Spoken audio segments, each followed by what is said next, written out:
There was a game that was literally everyone was invisible and you can only tell where they are by looking at people's screens. Yes, I played that a few times. It's actually a lot of fun. It's a good one. All right, we're doing some mic tests. Michael Testicles. Michael checks. Chesticles, testicles, these nussicles. Yeah, this fucking N64 is $249.99. I would think about it just because I love 64, but it's obviously not something I'm gonna buy. I'd rather buy 3 64 controllers from Nintendo right now. I really just love how they created like I love playing with my SNES controller on my Switch. That shit's fucking ooh, dude. Playing Celeste on the SNES controller. The time is 7 p.m. Shoutouts. Oh yeah, dude. The Celeste on the SNES controller is incredible. That is the way to play. Super Meat Boy or something. Yeah, that is the way to play the game if you can. Welcome to the Blue Reach Podcast, episode number 289. Let me go fix that really quick. I'm Adrian. That's David. That's Kels. This is our video game podcast. We go live on youtube.com/@BlueRupees every week, and this time it's not gonna be a shit show. True. This time we are gonna be more or less sober. Yeah, I got tea. I'm just gonna be a cozy old man. David had a top 5 bad moments when the podcast ended. Oh yeah, no, I was a fucking puke fountain. The second, legitimately, the second we hung up the Discord call, I was fucking vomiting everywhere. I still don't know what you said in the chat. Let me go read what it said. I still, I don't. As soon as I read that, nothing good came of it. Yeah. Let's see. Mistakes were MSRE. UPSZAT upzat on AM. So I'm assuming it says mistakes were made. Update on in the morning. Yes, that was the intent of the message. Yeah. I read that, and even my drunk ass was like, "What the fuck are you trying to say?" Yeah, David. Yeah, I read it and giggled. I knew. Yeah. Kel's just watching the chaos unfold right now. Yeah, David over here is just puking all over his room and dying, and I crawled to the couch. Didn't want to move once I left there. That's why the podcast had to end without me there. I was made nachos and I watched a lot of Brawl cutscenes. And I don't remember making it to bed, but I was in bed. Cool. Yeah. Nice. That's the duality of man right there. Yeah, that's drunk you looking out for you. Yeah, David's drunk Audi did not help him. No. Absolutely wow, your not. Audi's a dick. What the Yeah. fuck? I mean, to be fair, my Audi got me showered and back into bed. So and told my wife I was gonna die, and then passed out. And he got but the innie unfortunately got to start talking to you the next day. True. Very much a did we learn our lesson here situation. Yeah. Speaking of Audis and innies, Severance season 2 is now wrapped, boys. Oh, what a fucking! I think they officially confirmed season 3. They confirmed it like Yes. the afternoon of the next day, which is good. Tim Cook actually even confirmed, is like, is that what you want? You got it. Yeah, I think it was like Ben Stiller like tweeted at him, and then he tweeted back. He's like, "All right, let's go." Yeah, because the news have been coming out about Apple TV losing $1 billion in a year. Holy shit! Which is a lot, but the last thing you do is not renew the show. That's the only show that a lot of people are watching on your service right now. Yeah, the only show that.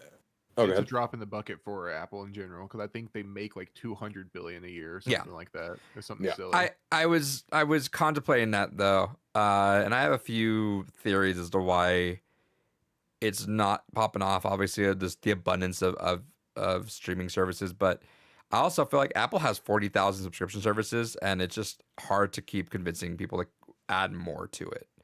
Yeah. Plus, it's sort of an afterthought. I feel like too, like just among everything else, right? But well, like, it's kind of one of those things that like Apple TV isn't like that. It's not that household name like the Netflix or the Hulu, where because it has so many other things from a long tenure of doing that built into it, that people are like, oh, that's, my cable is either you have a billion streaming services or you have cable, or if you're an absolute fucking masochist, you do both. But it's kind of one of those things that Apple TV is basically just a thing where it's like once in a while they have a really cool thing that you subscribe to, and then as soon as that really cool thing is done, you remove your subscription. But not and move really on. for Apple though. Like Ted Lasso is the only other show that I know of being on Apple. Really, Severance is the first. Well, to that level. I mean, they also did the Monarch series, which was kind of fun.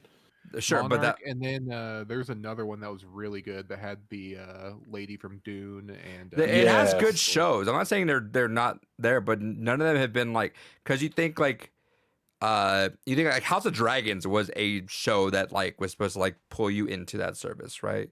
Yeah. Like Right. the MCU. I think shows are we're meant to be, agreeing like, just pulling in different there. ways. Right. It's Apple's just not have that. So Severance is the show finally for them to do that. Yeah. So it's like, yeah, even though it's losing a lot of money, like people were a little worried for a second. Like, there's no shot they don't renew this. This is the finally like their one way of wiggling into the zeitgeist. Yeah, and Ted Lasso even before it, because I mean that was like Yeah. a perennial award winner. They're just winning awards left and right for like almost no reason. It's kind of like that Big Bang Theory. It's like, whoa, this came out of nowhere and it's just fucking popping off into the fucking stratosphere. Yeah, and that was the point. And that was the point I was gonna make is that like this is basically like the only other show that not only has been that successful, but is even more successful than that. It's all about the Which zeitgeist. is It's like fucking wild. you brewing up that, and really the way I gauge it is I ask my students, right, because they're the ones that kind of just get fed everything like through just advertising, and none of them know of the show still, but like little by little, it's like kind of gain traction here and there, through the outer levels. Like obviously our bubble it's blowing up, but it's slowly just like dissipating everything else finally. But well, it's like as a kid, like none of us gave a fuck about Sopranos, but it was like the best. But even I ongoing knew thing of Sopranos. Like going even like on. I remember when the show ended. Even though I never watched it when I was a kid. I was young as hell. But even I heard about the ending. Right. Yeah. It's really just Yeah, like I was does it part of that. right. But like it's really does it have that shift in the talk there? And I think I think it'll probably be season 3 when that's brewing up there, where it's finally gonna be that talk of that show, right? It's like everyone's like, oh, Severance is here. We're going back into it now. And it's not gonna be as long of a wait. That's what they're saying. Obviously, there's a lot of roadblocks for season 1 and 2. Should not be that long. I'm sure Apple's like supporting any way they can to get that back on the service. So is this our first time talking about spoilers for it now? We talked about it last week. No, we had because we talked about up to episode 8 last time Okay. because Adrian hadn't seen it. So now we can go full hog on it. That's what I was thinking too, because I don't think we talked about like full spoilers yet. No, we haven't gone full spoilers yet. This is going to be the first of it. We did. What was episode 9? Episode 9 was the last one I didn't see was the Miss the Cobella Koba one. Yeah, and that was episode 8. Yeah, so it was last week. We were all caught up on everything. Yeah. So this Yeah, week is 9, again. and then this is the finale. Yeah, so we're all getting on spoilers. So, spoiler talk. If you've not watched Severance, please go watch it. I feel like we could talk Stop about the this. podcast right now and come back. Yeah, Yeah. come back after the 2 seasons. In the meantime, fuck any Mark. Fuck him. I have big issues with him. He's an idiot. I'm gonna have a weird defense of an it, idiot. which we'll get to. if you will continue. You know, Kyle, no. you took the mic. Go for it. Yeah, Yeah, I go just fuck him. He's stupid.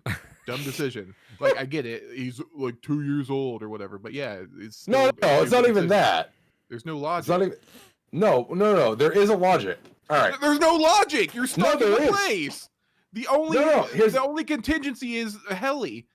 She's Okay, the but only no, thing here's the- keeping him okay. alive. So all right, let's just jump right into it, as Philip DeFranken once said. So the whole thing. He lets you decide. Exactly. And secret link somewhere in the video. Go find that, and you too can vomit on yourself. But no, so here's the thing. It makes perfect sense because it's Mark. Mark, soon as he realized that Gemma is alive, was doing every dumb thing fucking possible to try and get his wife back. Any Mark is Mark, and is like, this woman I love, I know I have literally no fucking time to have with her. I'm just going to do whatever I can to have whatever little time I can have with her. It's the same person. He doesn't trust Audi Mark, right? The last thing he said was, I think Also that too. What's gonna happen is the second I leave, I'm dead. You're never gonna bring me back into this. But he's not alive if he stays there either. Because Because, like I said, right, Lumen you're wants not him wrong, dead. but like I see the choice where it's like, well, I'm gonna die here. I'm gonna either step out and die right now, or I can stay here and die in 10 minutes, right? Yeah. And I have an issue with that, just like metaphysically. Like, you're not dead. You're still, that part of your conscience. No, is he is still dead. there. And he's No, any Mark is you dead, don't- though. No, he's not dead. Mark is still alive. It's still a part of him. He's reintegrated.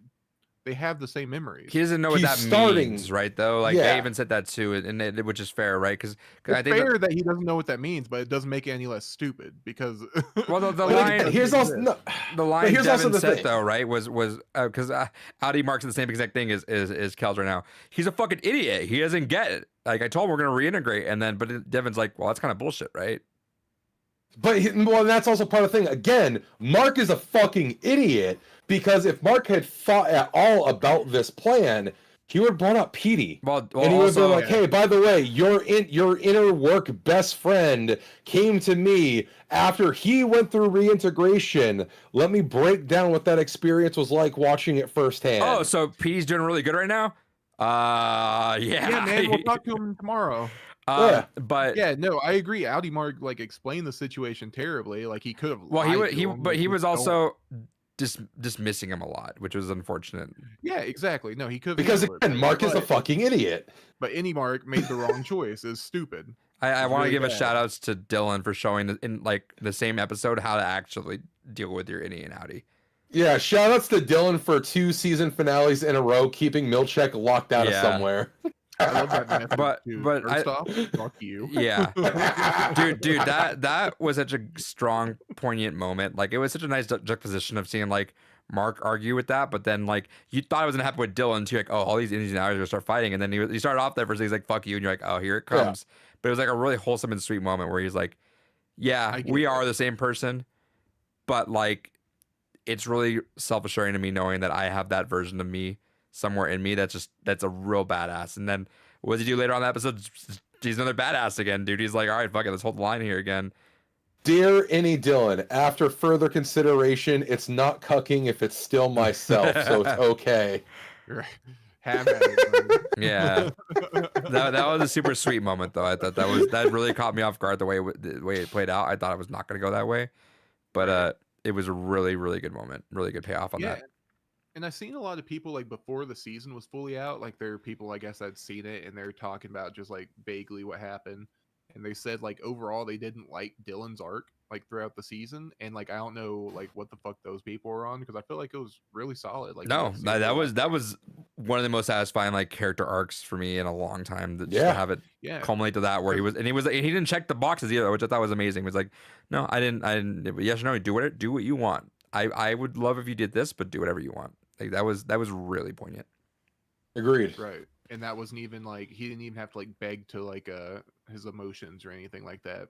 Like, hey, we need this job or anything like that. Much like Which he Milchek could've. thought was going to happen. He, Which yeah, he definitely could have, but he didn't have to take it there, and it's still like is like you said, beautiful moment. Yeah. Liked it. And then yeah, but it threw me off again. Yeah, because like you said, Milchik just dipped the fuck out for the first second, which threw me. Yeah, the it's fuck. going to be emotional, so I'm going to fucking go. That moment had me dying. Yeah. Like, I love that. Same. That like abrupt turn. So It was the fucking most funny. like the fuck is that? Where's fucking homie hauling ass to? What the fuck? especially because it like doesn't cut straight to like. Eventually it does, but like after that you go to another scene and then you cut back to Milchik running down the hallway taking his tie off and you're like, oh, okay. I yeah. love the You meme did that take said off getting off work and seeing a stacked VC chat. Yeah. Also, real quick, speaking of funny things, shout out to the funniest fucking death in a television show I've seen in a long fucking time, Drummond. Yeah. Jesus Christ. Which someone pointed out that was actually a callback to season 1 where Selvig mentioned to Audi Mark and Any Mark saying, why did your grip get harder when they During the overtime protocol. overtime protocol his Oh. grip squeezed. Yeah. But I just love that. Like he's like, all right, fuck it. My innie wants to go back in. All right, whatever. You come back, you go, and then you come back, and you just kill the guy. Holy shit! That's why you don't piss off. That's why you don't piss off your innie. You're like, all right, dude, whatever you did, fuck it.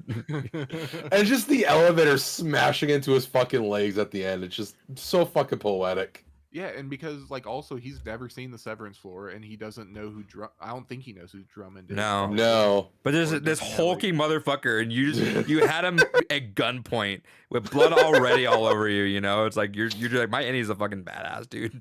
And you just feel like shit. Like, god damn, do I just get beaten against a wall? Yeah, which he did actually. Do you see that? Yeah. Yeah. David, did you see that? What actually happened behind the scenes with that? No, not behind the scenes. So when they were doing that fight, you know when he swung him to the wall like the first time? Yeah, that fucking wrestling style swing. Yeah. No, not that one. The first time when he was Oh. still standing up, he was supposed Oh, to okay, like yep. they rehearsed it, and he's supposed to have his hand and you see his hand kind of try to swing up and cover his to pad the hit. For whatever reason, his hand didn't get up there in time, and so his head made full contact and got a concussion off that Jesus. hit off the wall there. So shout outs to him for that. Yeah, taking his bumps. Yeah. Fucking hell. Shout outs to Brienne of Tarth for giving us some Game of Thrones callbacks for a second there, just because like just big lady fight. I love to see it, dude. Yeah, so do you think that wraps up the whole goat arc? No, I think well, because we still don't know why, right? We know what's their presence there, but we don't know why. I think Well, I think No, David called it with the yeah. like goat husbandry like award Yeah. or whatever that she had. Did someone? It was- so sorry. Go ahead, really quick. I wanted to talk about something. Yeah, go about for it. I've been now on the rabbit hole of theories, and Yeah. someone mentioned how Rickon could be in or outie with the goat.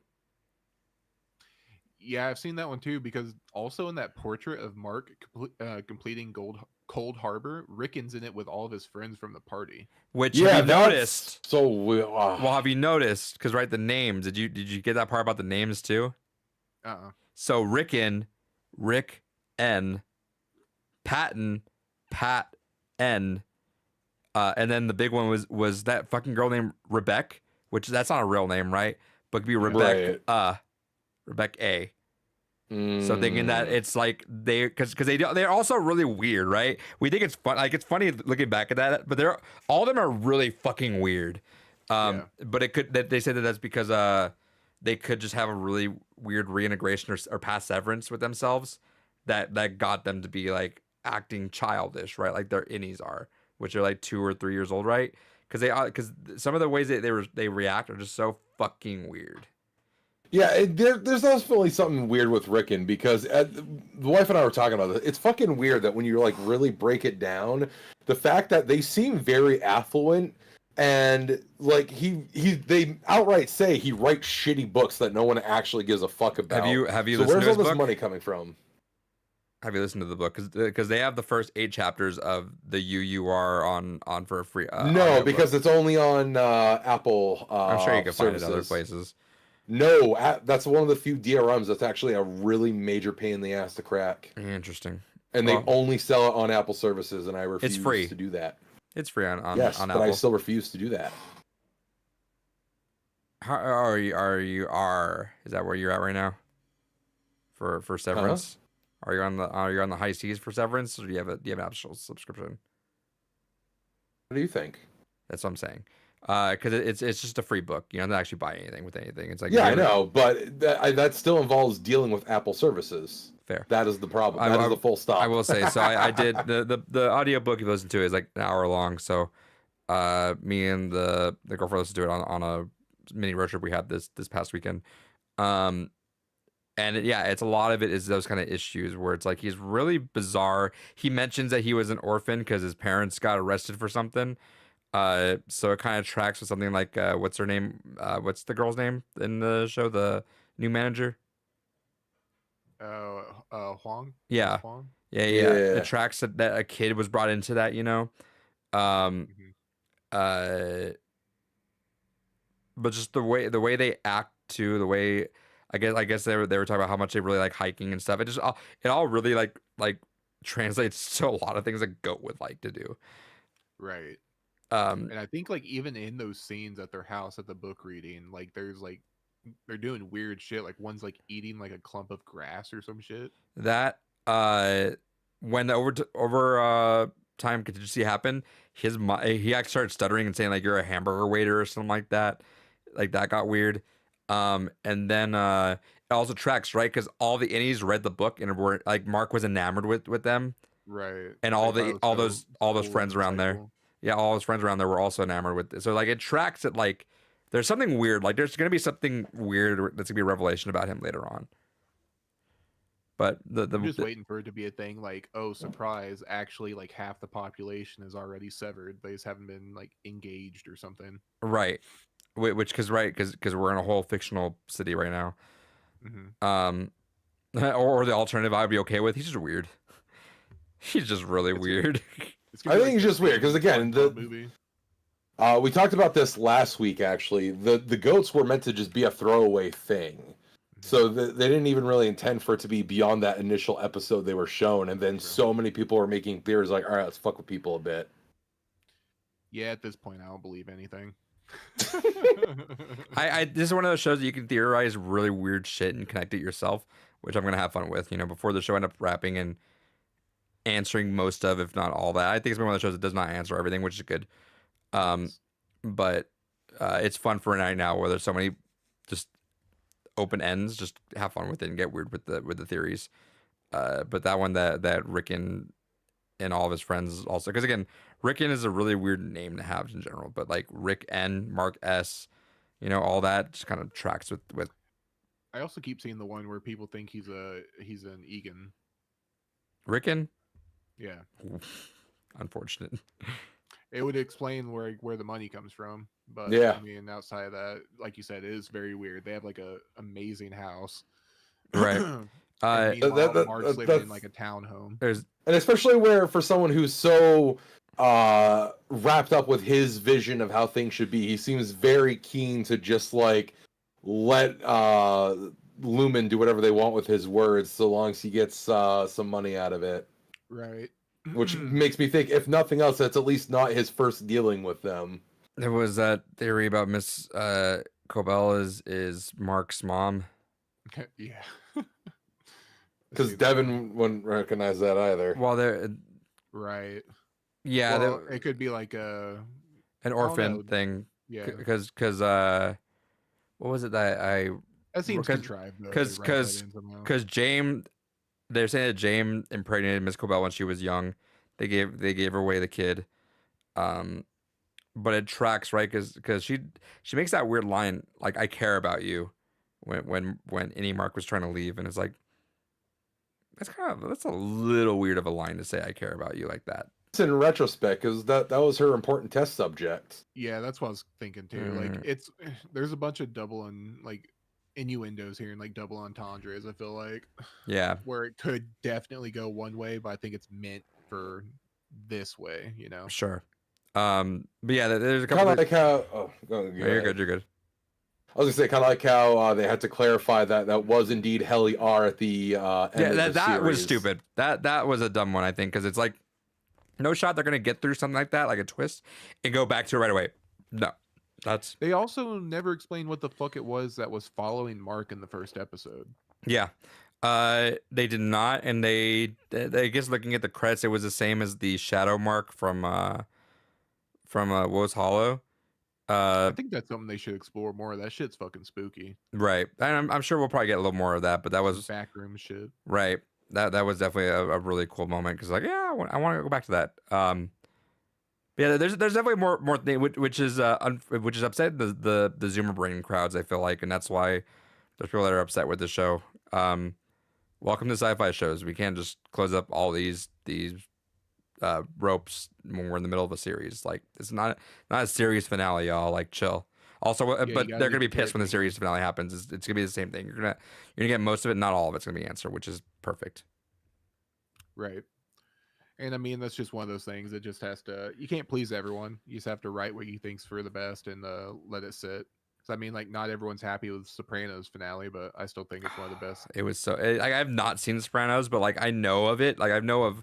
I've already I know videos and like what the whole thing's supposed to mean. I'm like, that's amazing. Yeah, Solid ending. But the ending for this was definitely meant to split the fan base and piss people off, though. That was definitely for sure. intentional. Team Mini Mark, Team Audi. Yeah, I love the callback to like the 70s or 80s or movies, right? The still frame and zoom in on that. Right. Yeah. The tickles the film teacher in me right now. I'm like, ooh, that's solid. Yeah, but it did also kind of feel like out of nowhere. Yeah, Like I like it, but it's also like, all right, what's going on? Like, is this meant to mean something? What are we doing? But I don't know. Yeah. Right. I could see that. It also be one of those things I was just done for the sake of being. Right. It looks fucking sick. Shut Yeah. up. Enjoy it. Well, that's just it because it does. I was kind of curious about this, and like I think we talked about this last week, but like the original dance scene was something they thought of that day of like, hey, why don't we do this? And then kept it in because everyone's like, nah, it's fucking cool. Like, there is a certain level of like you gotta wonder how much of the show is just them improving, and going, nah, it's fucking cool. Let's keep it. Right.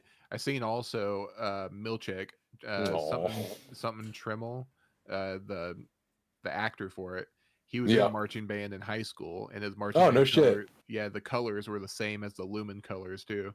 That's cool. Did you see the? Wow, that's fucking good. You see the live event they had? No. Yeah, Where he actually came out with the marching band. That's pretty awesome. sweet. Yeah, they were like, they had I guess they had a bunch of people out there talking for a little while, and they're like, oh, I guess he's not gonna show up there. And you heard, oh, and then like 2 seconds later, you just heard the drums, and he came out with everyone. That's funny. Yeah, they're really getting out there now because I guess they obviously couldn't for the first season because of COVID. And I guess they weren't able to for the opening of the season. But now that, especially because now it's gaining popularity, it's really cool they're able to like go out there and just do stuff now. Yeah, actually able to promote your shit. Right. So what else does everyone think about the finale though? I know Kel's is Team Audi for sure, 100%, which obviously makes sense. The tracks is the smart thing to do for sure. But I think their avocations. I did like, what was it? Because it was people said Mark made the right choice, and it has when Gemma's in the background, and it has end of season, and it has Ellie in the background, and it says season 3. It's like, yeah, I guess if you have to go do some more. But it does leave an interesting bargaining choice, right? Because Jane was like looking at Ellie like, you got an Egan in you, like that's you, not Helena. And what kept her from stabbing the shit out of him too? Because she even grabbed the pin and everything. Yeah. I think she's gonna use that as bargaining though, right? Because she's smart. Yeah.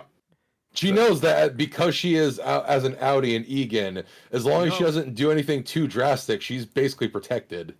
That's pretty funny too, because I mean, like, I'm sure she could try to work it some way to where like she takes over full time, and Helena is actually more of the severed part. Like, how's that work? Like, if he's more enamored with Heliar, and Heliar wants to be like the Audi, is there some way that they can like work that since they have like a block or whatever? This could also be one of those double meaning situations. She's got some Egan in her. Could be she does got a little bun in the oven. That too. Yeah. Well, yeah. No, she's pregnant. 100 billion% she's pregnant. Yeah, that's definitely gonna come up. Yeah. Yeah. Have to. There's Mark doesn't know the right choice to make at the end of the finale, so he definitely he doesn't know to pull out. So I mean, I don't trust that man's dick. No, it's true. I mean, that man doesn't believe in pulling out at all. He stayed in the building.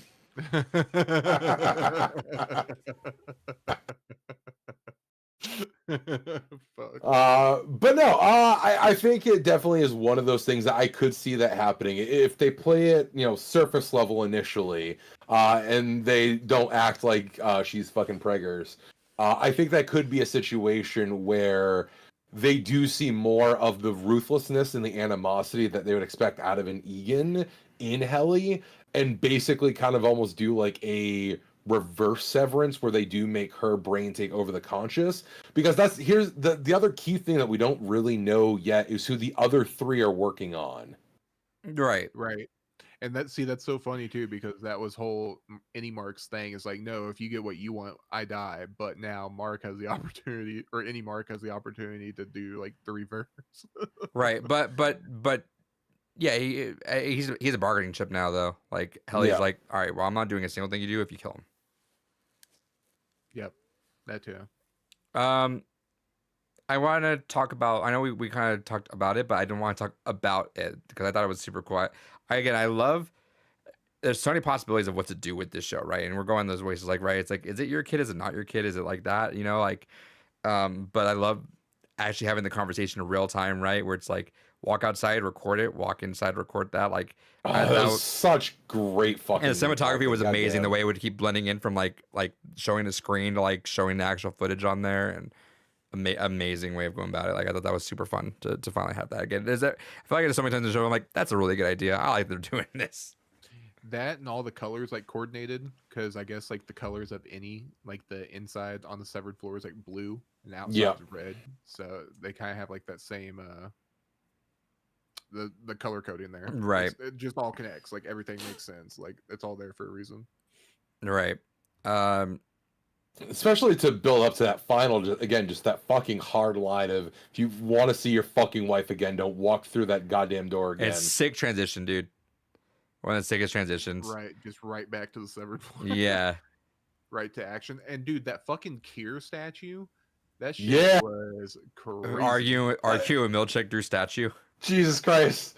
Fucking the look of Milchek and finally like re-jabbing Egan as well. God damn. Right. So you're a couple inches taller than you're supposed to be. Yeah. Right. So do we Seth. think that's Kier, or do we think that was like No, I think Drummond, like, I off-camera think it's voicing it or something? I think it's Drummond. That was Drummond. I think that was James. Or James. Yeah. Oh, James operating his great grandfather or something. Dude, James screaming fuck was so funny. Fuck! Fuck! And then Gemma do shout outs for the 30 seconds of good story that Gemma finally had where I'm like, so you gotta- pissed the doctor wasn't killed. I'm the step I off need that man fucko. That was dead. a funny moment. Step off fucko. Open the door. No. Yeah, do it. No. Do it. No. Do it. No. Ah. Ah. Just screaming at each other. So stupid. But really, really diabolical to make Gemma disassemble the crib. Yeah. Oh, fucking Christ. Oh. I need all of them dead. Yeah, exactly. It's insane. And she had 24 different versions of her, dude. Yeah. Yeah, 24, and so it's not even one per each temper. Like, do we know like the whole reasoning? Is it just like per situation? I guess because yeah, that they're kind of because what is it? They're just going through like her worst memories or her worst fears. Because it was Well, like it's the not- plane crash one. There was Yeah, dentist. actually- That was like the one where she was like having a right. Well, constantly. a lot of it feels like it's even beyond just her and more like Yeah. general purpose things. Because we have the birthing cabins where it's like, all right, we'll take away your whole experience of going through the pregnancy process. This feels like it's building up like a mass market situation. Oh, let us go ahead and sever you and just take away all the doldrums and horrible shit of life. Right, like a severed dentist office. So you Yeah. walk through the door and you get severed straight into like the dentist mode in your chip or whatever. Exactly. And then you walk out, you don't have no idea what happened. Meanwhile, there's just a part of you that only ever wakes up to get their mouth fucked with. Interesting way of putting it. That's the dentist just zipping up their pants. Look, I've seen enough horror stories at the dentist to I know. thought you were saying I've seen enough porn.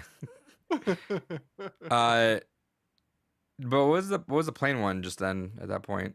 Just for I plane think rides, that's I guess, just, like, right? You can't, right, yeah, fear of flying. which we need these days because I'll do that one. I'm good. And then, of course, the Christmas card list, the fear of physically writing things, you know?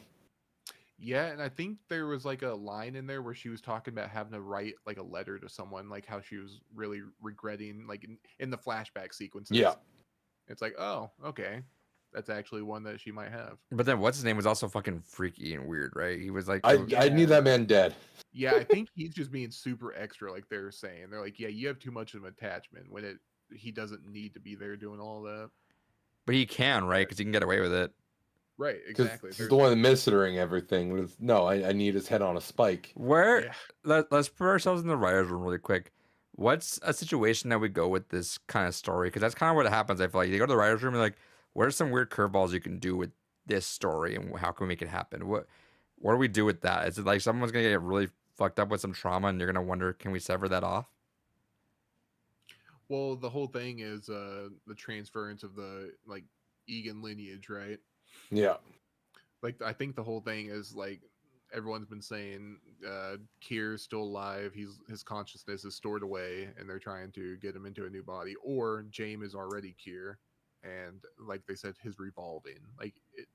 He's not Jaime, he's Kier being passed down into the next Egan. Yeah, What's like a it- Ghost in the Shell kind of situation. Exactly, like a Ghost in the Shell or a fucking Altered Carbon type thing. Isn't his name is Dieter Egan, right? That's his brother. Oh, okay. I think what was it? Someone looked up the anagram for that, and that says AI generated. That Interesting. could be because I seen another theory that was because Appendix 4 was the one about Dieter. I've seen people assume or make the connection maybe that Rickon wrote Appendix 4. I think that was another reason why he got brought on at Lumen. Okay. He And there's a lot of cool ways, but I want to think scenario wise, like Right.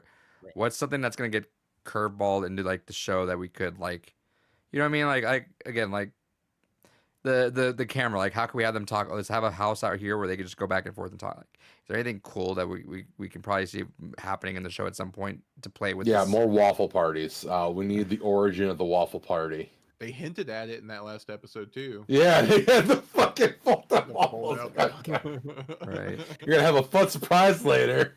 I think Mark's got that covered on his own. He doesn't need the party. Right. They said we're taking you to the tent room, Mark. Dude, the episode flew by for being like triple the size of an episode. Yeah, for Yeah, almost a 70 feature-length minutes. film. Yeah, that was crazy. Right. I was like, all right, we're gonna buckle in, and Bob was like, that's it. Jesus. Already, need I thought more. this was a longer episode. Right. It flew the fuck by. But no, as for where we could take this, I mean, it's kind of fascinating because, ironically, the person that would actually benefit from reintegration would be Dylan. So it'd be curious to see if he does end up getting that route kind of thrown at him as the first potentially healthy, successful case of that, or if that ends up being a continued story arc where he does it naturally, where over time we see him just kind of blur, because we've already seen Irving blur in a lot of ways, where his dreams kind of manifest between his innie and his outie. So I'm curious if maybe Dylan kind of goes down a similar route where he naturally reintegrates, further breaking down everything that Lumen's kind of working on. I think And Irving then- is the key to like something like that crazy. that's Oh gonna yeah, like happen. either Irving is fucking dead, and No. we have seen the last of him, No. or Homeboy's coming back with a fucking machine gun like goddamn Rambo, and we're no. gonna see some fucking heads Like on Walter spikes. Yeah, yeah. negative percent that he's dead. He's just No, I think if anything, Irvin's the most safe out of any of like the core cast. Yeah. I feel like Dylan and Mark are on the chopping block to open up next Yeah. season. because I So think you, next so you season think is Burt next was season- actually genuine about sending him somewhere? Just all right, just Well, don't I come know. back. I You're think fine. Irving was dead, and then Bert saved him, saying Exactly. go. Okay, so you and do think Burt was actually genuine then? Yeah, no, I think Bert he was there to protect- kill him. because he was saying go somewhere that I don't know. Yeah, Like I won't know, so nothing could happen to you because I have no idea. and he was trying to get him to come with him at the end. That's why he kept saying, "I can't." Yeah, because if he did, he was dead. Because he was, I feel like Bert was on the mission to kill him, but he was like, Yeah, he was like, all right, but go off, go somewhere I don't know, and go do your thing. But he's gonna return. There's no shot he doesn't All right. return. And I do think on that note, like what Kel's saying is, next season's not a Mark season. No, no We're way. gonna see probably the least amount of Mark, for sure. I think it's gonna be more focused on Gemma and Helly, kind of run the show there. Because I it also definitely wouldn't be feels. surprised if we were like off the severed floor and like maybe somewhere else, like away from this whole situation. First episode I could see being no Sever. Yeah, no Lumen. Yeah. It's kind of the opposite of what happened this season. Well, because the whole thing is like supposedly Cold Harbor and the completion was like a huge thing for Lumen, like in general, and so that's all imploded. And now Gemma's not even on the severed floor for the testing. But wasn't the fact that because Cold Harbor is seeing if they could like trigger the most like intense emotion to you, and if your any would not resonate or connect with that. Correct. Which is what Mark completed by turning away from Gemma. Right? No, because it's already a failure because he was able to convince her to go with him. Well, just the fact that she left with him means that everything they worked on was a failure.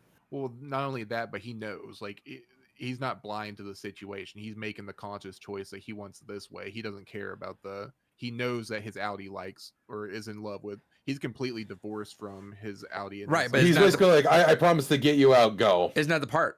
Isn't that kind of one big part of Cold Harbor, though, is to separate to a point where there's no connection in your Audi. He's like, I did this specifically because my Audi told me to, but I'm not going to follow love on that end. I have created a whole different person at this point. Does that make sense? Right? I see what okay. I see what you're saying. Is just to prove that there is a definitive break between them two. Because Cold Harbor kind of fell through because Gemma still trusted Mark. This bloody fucking guy that came in, she still like held her hand out to go follow him, right? But like which meant that you're saying it succeeded in Mark, right? It resonated in Gemma's head to go like, okay, my innie has no idea, but I'm going to follow you. Versus the opposite, which is Mark not having any care to go follow this woman who's pleading his name, crying for him, and he knows the whole story, but he just has no resonance to go for that at all. I don't think so, if only because the way I take it is it's Mark being Mark. Right. Like, I think it's more of like a nature versus nurture thing in the sense of like the whole wild things about the innies is that it's like, okay, what if you take a person and remove all the environmental variables from them and then just kind of start them essentially over again? You know, they have all the knowledge that they need to function as a human being, but you take away all the environmental variables that make them an entity. Yeah, I think it failed from Gemma's angle due to the fact that she's a baby blank slate, but she's still broke. Yeah. Mark, on the other hand, has all the context to the whole situation, but made the conscious choice because he wanted to go this way. It's not a love thing to him, at least at that end of it. It's more of an obligation that he has to fulfill. Yeah. No, he fulfills it. It's just in my mind. I know I'm kind of dancing around the way I should say it, the way I'm trying to say it, right? But it's like he's so disconnected from that. Like, I think, and that's part of Cold Harbor is like it's trying to trigger to see if you have a connection to your innie or your Audi, right? And it's been doing that, but now technically Mark has no connection. Mark has no connection to an Audi. Your breakdown is not incorrect, but it doesn't correlate to the actual intent of what the project is. Because the idea is that if you literally take away everything that defines the person from themselves, and you reintroduce all these stimuli, but the whole point is that Mark has been actively involved in everything going on, so he isn't removed from anything. And he's been told. Yeah. I could see that. Yeah, it just, and you know where my brain's going. It's like, yeah, I don't need to explain it for a third time, but that's kind of where my connection was kind of like, and I think a few people also said that too, is like technically it might be a success because, yeah, Mark just doesn't. He just pushed away from that. But yeah, so now Mark has a dead body officially on his hands. It's not like the guy that Ragabi killed and hid the body. Which was so sudden, by the way. We never talked about that because I just blew through season 1. But just like this random guy that was kind of present, just dead as fuck. And so far, no follow up on it. Yeah. No one gave a shit. No one gave a shit. Fuck him. We got Drummond now. Had Drummond now. Yeah. So that's now the cursed job. You do not want that job. Right. You absolutely do not want that job. Bill Check's about to fail upwards into it. Yeah, you're the building manager now, buddy. And see, that's another thing. Well, so all this happens. So there's gonna be like it's gonna run downwind for everyone because it happened on Milchek's watch. Meanwhile, the innies are the ones that orchestrated it all. So that's why I'm thinking like Dylan's probably dead, right? No, they started the indie uprising though. Like I feel like like unironically, the next season's gonna be focused on a union, That'd be awesome. I'd love that. That'd be so sick. right? Like they're But I gonna think there'd unionize have in to a be weird way. I don't know. I still feel like there's like bad shit gonna happen before good shit. I know I think that this series doesn't end without us having a body of the innies in some capacity, and I think the innie we get is Milchek. I think we end with at some point with him dead as hell. I still think he's gonna end on a good note though. He's gonna try to pull the hero card. He's just so like on the verge. He's already heading. Yeah, like he was talking back to Kier. He was kind of getting his nuts back up. He's gonna finally feel like he's gonna finally turn coat and help the innies, and he's gonna get fucked because of that. But See, I don't think he'll. I don't think he'll fully turn though. Is the thing. I think he'll still begrudgingly beat it down. He'll have moments of rebellion, but I don't think he'll fully do a face I turn. feel like he's such a cast favorite or like a fan favorite one though. They're gonna give him that favorable kind of ending on that.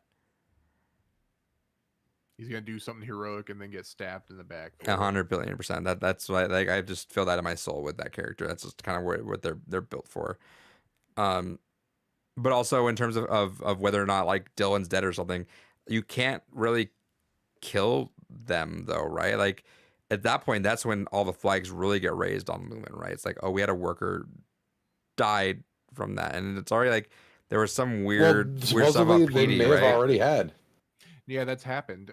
There's also it's another thing you should probably or I'd recommend checking out. It's like a prequel. It's called like the Kentucky incident or something like that, where an employee goes missing, but it was an employee that they ended up ending, and that's Bert's whole thing, right? Yeah, Bert's the And that's hitman. a book. Yeah, it's like a short like story thing. I'll find yeah. it. It's like a few pages or something like that. Okay.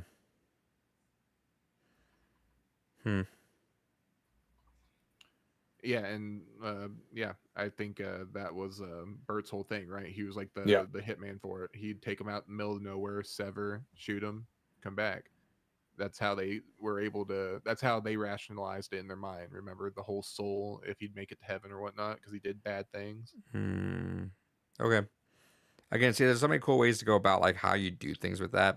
It's really that's where all the turns and twists come in, right? It's like what do you do with certain characters and with this kind of concept that can really fuck with things, you know?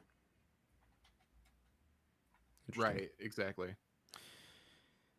Any other comments on the show or seasons where we're at? Any other big things? So the tie-in story, it's called the Lexington Letter.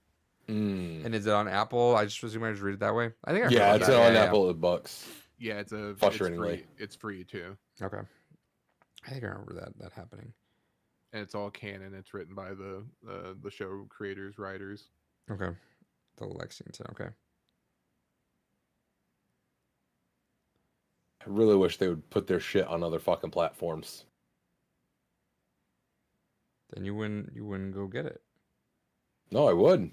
I'd gladly buy things. I have no problem buying things. I have issues with throwing things behind stupid fucking DRM or throwing it through streaming only. Like when Severance gets if Severance gets a physical release, I'm all over that 100%. Absolutely want that on my shelf. Yeah. Absolutely not fucking paying for a temporary streaming thing that could just disappear at a moment's notice. And also not going to go ahead and sign up for Apple services just to get something that I can't. Oh, there is a fucking Blu-ray. Perfect. Beautiful. Now I need to go get that. Is that on Amazon? Yep. Perfect. Surprised Mr. Physical wasn't all over there right away. That happened like in December. Yeah, but I literally just got into the series like 3 weeks ago. I just binged it all with you.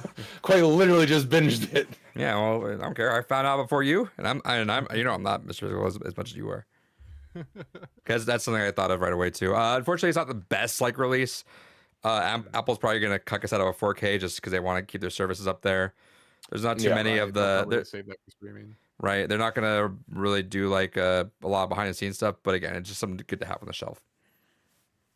It Yeah, was- at least do like a they need to do like a still book or something. I wish. I got messed out of it because I guess the first run had slip covers on it. Mine did not have a slip cover, unfortunately. But I whatever. always throw those out. I don't give a fuck about those. You're weird with the way you throw things out, dude. Well, Throughout the your- fucking slip cover is gonna get damaged and beaten and gross. Yeah, Who if fucking you don't cares? take care of your stuff. No, I just have cats. Just fucking make mess in the air. I literally have so many slip covers that have gone through multiple moves that are like pristine still. You're just weird. Fake news. No, lot Severance. It's good. Hell yeah. Recommend. Go watch it. 11 out of 10. Was Hopefully- worth the binge. How long do you guys think we're waiting until next season? 2 years. Yeah, unfortunately, it probably is. Unless they've just been going at it, which I seen. I guess Invincible. They've already finished the whole next season voicing like all the. Which All is that done. that's one of the last things you do too. Yeah, so it leaves me very hopeful that they're either ahead on schedule or right on schedule for next year. So I was fingers thinking, because I was watching, I think New Rockstars talk about it. I think if I don't want to rush the writing process. That's really the one thing you don't do with the show. But like, imagine if they like saw the reception of this, they're greenlit right now, right? They're gonna just head back in the writers' room in April. There's a possibility they just get back in production by end of summer or something like that, right? And I mean, I could see like the most hopeful way. It's like there is a universe out there where it's like we see season 3 like in fall, because they mentioned too, like we've done it twice now. We kind of get what to do now, right? Like you do it one time the first time, it's a little iffy. You try to use like, is it gonna work? Second time, you do it, and then your third time, you're like, all right, good. We know the process. Let's go. So I think there's a world where we could see it like at the end of 2026, but I think 2027 is the safe bet. And see, this is one of those situations where I really wish that they just like knew that they had lightning in the bottle and just fucking greenlit it for like, hey, go ahead and do season 2 and 3 back to back. Right. Because like Dune, that was a big one with movies. Like they did one and then waited months, and they're like, all right, we'll do 2, and then you have that layoff in between. It's like, come on, these should be like the preemptive like choices where like, hey, this show's banging. Let's just go ahead. I and do have a 2 and 3 feeling. back-to-back. I have a feeling that might happen because if we're sticking to that 4-season thing, I could see this being halfway through season 3 development. They're like, all right, let's fuck it, let's just go for it. Because Ben Stiller's getting up there. Everyone's getting up there in age, dude. Yeah, was it Adam Scott's like 50 or something? Yeah, like that? he does not look that old. Like No. like a lot of that cast looks great, but I mean Christopher Walken too, right? Like, and Yeah. and John, what's his last name? John. Turturro. Yeah, he's old as hell too. He's like 80, 70. Man, I really hope he has a bigger role next season too. I was really bummed that he wasn't in the finale. I have a for feeling he's something. gonna play a huge role in this next one. And that's kind of what they do with those characters, right? They really build them up, and when they come back, they're gonna come in swinging. Right, big impact. Come back in and save Dylan. John Turturro is he's 68 years old. They're just still old. Sheesh. He's almost a funny number. Christopher Walken is Yeah, 81. Adam Scott is 51. Jesus. like, yeah, like these guys are not young, so like they do need to kind of hustle on that too, Yeah, you gotta finish them up while you still have them. right? So I can envision maybe like ultimate best case scenario, because they have to know kind of where they're going with the show at this point, right? You can't have like all these questions and not during season 2 development really like not have a lot of these in your mind where you're going with it. So I could see best case scenario like fall of next year, but I think that the safest bet is 2027. I feel like if they miss it and go 2028, I think you're losing traction again.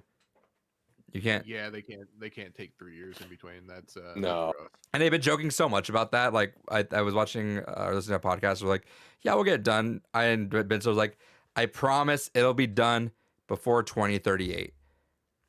2040, 2042. Let's just say 2042. We'll be done by 2042. I promise. And I feel like if you're making that kind of joke, I think you know you're lining up a little bit better for this time around. Speaking of things watched, I'm gonna transition really quick because I feel like neither of you guys probably watched it. I'd be shocked if you guys did, but I want to talk it up a little bit. I watched a Looney Tunes movie. Oh, the day the Earth blew up. Yes. I haven't yet. I've been meaning to because also fuck HBO for taking Looney Tunes shit off. fuck them. And did you see? I guess the same company that bought and distributed that movie, they also are buying. They're making a Coyote. big play to buy Coyote versus Acme. Mm-hmm. I hope so. It might bankrupt that Ooh. company too. I unfortunately do, but dude, Bankrupt it, but immediately put in public domain is just a fuck you. it's That'd be not awesome. worth it for them. Like, it's not worth it for them to lose all that money and go bankrupt. But the goat, if they, and I feel like Coyote versus Acme could do well just because of just the rumblings it got. How was the other movie though? Incredible, dude. It was actually really Oh, fucking good. fuck, I need to watch it. Please. I love Looney Tunes. I That's was- my comfort. I was trying to watch it last week, and I made a big push to do it yesterday because I was like, I have no time. The movie's definitely not gonna last, I think, through the week. Well, maybe because Snow White's doing terrible too. But please go watch that. It is Oh, is it in theaters? what was it? Is it in theaters Yeah. or is it just streaming? Oh, sick. Okay. Yeah. It is the most Looney Tunes thing you'll see, and so fucking long. It was like pure Looney Tunes to the core. Like no Bugs Bunny. It was like, you know, Daffy Duck is just a fucking insane madman. Yeah. But like when you have Bugs on screen, Bugs is kind of the straight man. So like Daffy tries to match that, or yeah, he tries to match that a little bit. He's unhinged in this movie in the best way possible. Like this, I very rarely laugh during movies. Like I'm kind of just like the like breathe out your nose like. But this one got me like a good couple times, dude. There's so many good moments in this movie. It was like only 3 people in the theater, including myself, which is unfortunate, and including the girlfriend. So it was like us and like one other person, but it was a good time. Like super happy about it. I'm definitely gonna support it the best I can. So whenever it's out in physical, I'm buying that. Please go watch it. I wish I watched it last week to talk it up some more. It's so good. It's so good. It's like it's so funny. Hell yeah. Yeah. So shout out to Looney Tunes. And it's not even called Looney Tunes. It's called in the screening. It's called Porky Pig and Daffy Duck in the day the Earth blew up. So like they added Looney Tunes on there probably just to help the advertising because like yeah, Ketchup. This was not something that Ketchup Entertainment was in the cards to be able to like to advertise as big as WB could have and should have done it because unfortunate. Super unfortunate. Yep. So please go watch that. There's a lot of movies I want to watch, and I was trying to. I should have done it last week, but oops. Yeah, and back to buying physical. Go buy all your Looney Tunes now that you can. Yeah, that's so unfortunate. Looney Tunes is a treasure, right? It's like it's just so classic. Even if you don't watch it, it's just be grateful for it. You know, Dude, Chuck Avery cartoons is like a huge part of my childhood. It's really sad to see that like erasure going on. Yeah. It's old. It's gross. On the total opposite end of egregiousness, I don't know why, just randomly, I guess because I had like some weird like 6 Degrees moment where I was like thinking of like Simpsons. I was thinking of animation, thinking of Simpsons, thinking of that fucking dumbass AI stuff I used to watch like a year and a half ago when I was trying to get through my grad program. And I found someone did a playlist of like 12 different clips of 10-hour recordings of unlimited Steam on YouTube. And they would just have like attach a Twitch head on it. And I was like, cool, I've been looking at something to listen to while I fall asleep because I don't want to listen. Every time I have that sleep mask that darkens everything out, but like every time I like put a video on, there's times where I wake up, I like listen to it and I get invested into it. I was like, I need something that I don't want to listen to. Yeah. That's like the point, right? It's like I want to listen to something that like is interesting enough to listen to, but not. And that's why I did during my grad program was like it's literally the same joke with different adverbs and adjectives every 5 minutes. And I can like turn my brain off and like from the work I'm doing to go watch it. And then come back to it because it's really not that entertaining, but it's really also kind of sometimes is. But I was listening to that and I've had some really weird dreams at some point these last like 3 nights because I just listened to like 7 hours of AI unlimited Steam. So shout out to that stupid ass AI stuff. But that's the funny AI stuff. None of this like weird I can't decipher what's going on, or if I'm a boomer, I think this is true news and stuff. Fuck that. Are you telling me Will Smith didn't eat all of this spaghetti? It's scary when you saw, like, remember how like someone did comparisons of like when that first happened and how you could tell because it would look really janky, but like a year later it just looks fine. Yeah, no, it's fucking heinous. There was a oil spill video going around today, and I initially thought it was a real fucking thing happening. I was like, wait, no, there's something fucky with the way the water is. And I went scrolling. No, it was an AI video, but if you're just quickly looking, it legitimately looks like a fucking heinous oil spill. I was like, no, this is fucked. Yeah, This has gone too far. Also, shout out, speaking of AI, thank you for the layup transition here to WWE trying to get over a new hilariously heinous gimmick and also using AI footage for it. Chad Gable has got away to learn the dark arts of Lucha Libre, and he has come back as El Grande Americano. And in the debut video package for him, they used AI to create the video itself, and it's fucking heinous. And they are catching a lot of fucking flack for that, as they should. To which the defense, and the defense is that it's 8 p.m. But no, I hate the weird smooth brain that fucking wrestling fans get sometimes. Of how there's a lot of people like, well, no, it's like a cultural commentary. They use AI, which they know everyone hates, to like get heat on him because he's supposed to be a heel. And I'm like, no, that's fuck right on off. Get that Looney Tunes ass Carney Logic out of here. This is a company just trying to not fucking pay people. Yeah, it's not like that's part of his storyline or anything either. It's like, okay, well, they can do that other ways. That's not fucking cheap. Yeah, this is a $1 billion company that just decided instead of paying someone to spend a couple hours in Photoshop, they're gonna have an AI do a bunch of weird shit and give them fucking gnarled fingers. I just saw that 23andMe is filing for bankruptcy, so I better go delete all my data on there. Hell yeah! Shout outs to all that data that's already been sold from there anyway, so it don't matter. Yeah, but the devil I know versus devil I don't sometimes. You know what I mean? I mean, I did it just because I was kind of curious about any weird medical shit that could be going on behind the scenes, because my family history is a giant question mark. Yeah, but, I mean, it's fun to kind of win by procrastinating and not ever doing it whenever I meant to. Hell yeah! It was fun to kind of just track a lot of that stuff, right? But you know, many wrong people out there are going to use it for the wrong reasons, which is unfortunate. Which is why you just never do anything. Problem solved. Stay inside. Fuck it. I mean, granted, and I mean, you could be like our U.S. government, and you could be having a secret conversation that you forget that a journalist is part of the chat room for, as you're talking about invading another country. Dude, I seen Hillary Clinton retweeted that. Yeah. Like her official account on Twitter. And shout out to Tulsi Gabbard, who couldn't fucking answer whether or not they were part of it. They're like, I just don't want to participate in it. Are you in it? I don't want to participate. It's like, all right, dude. But the libs. Hey, yeah. So yeah. Okay, let's shift off. David, what have you played video games wise?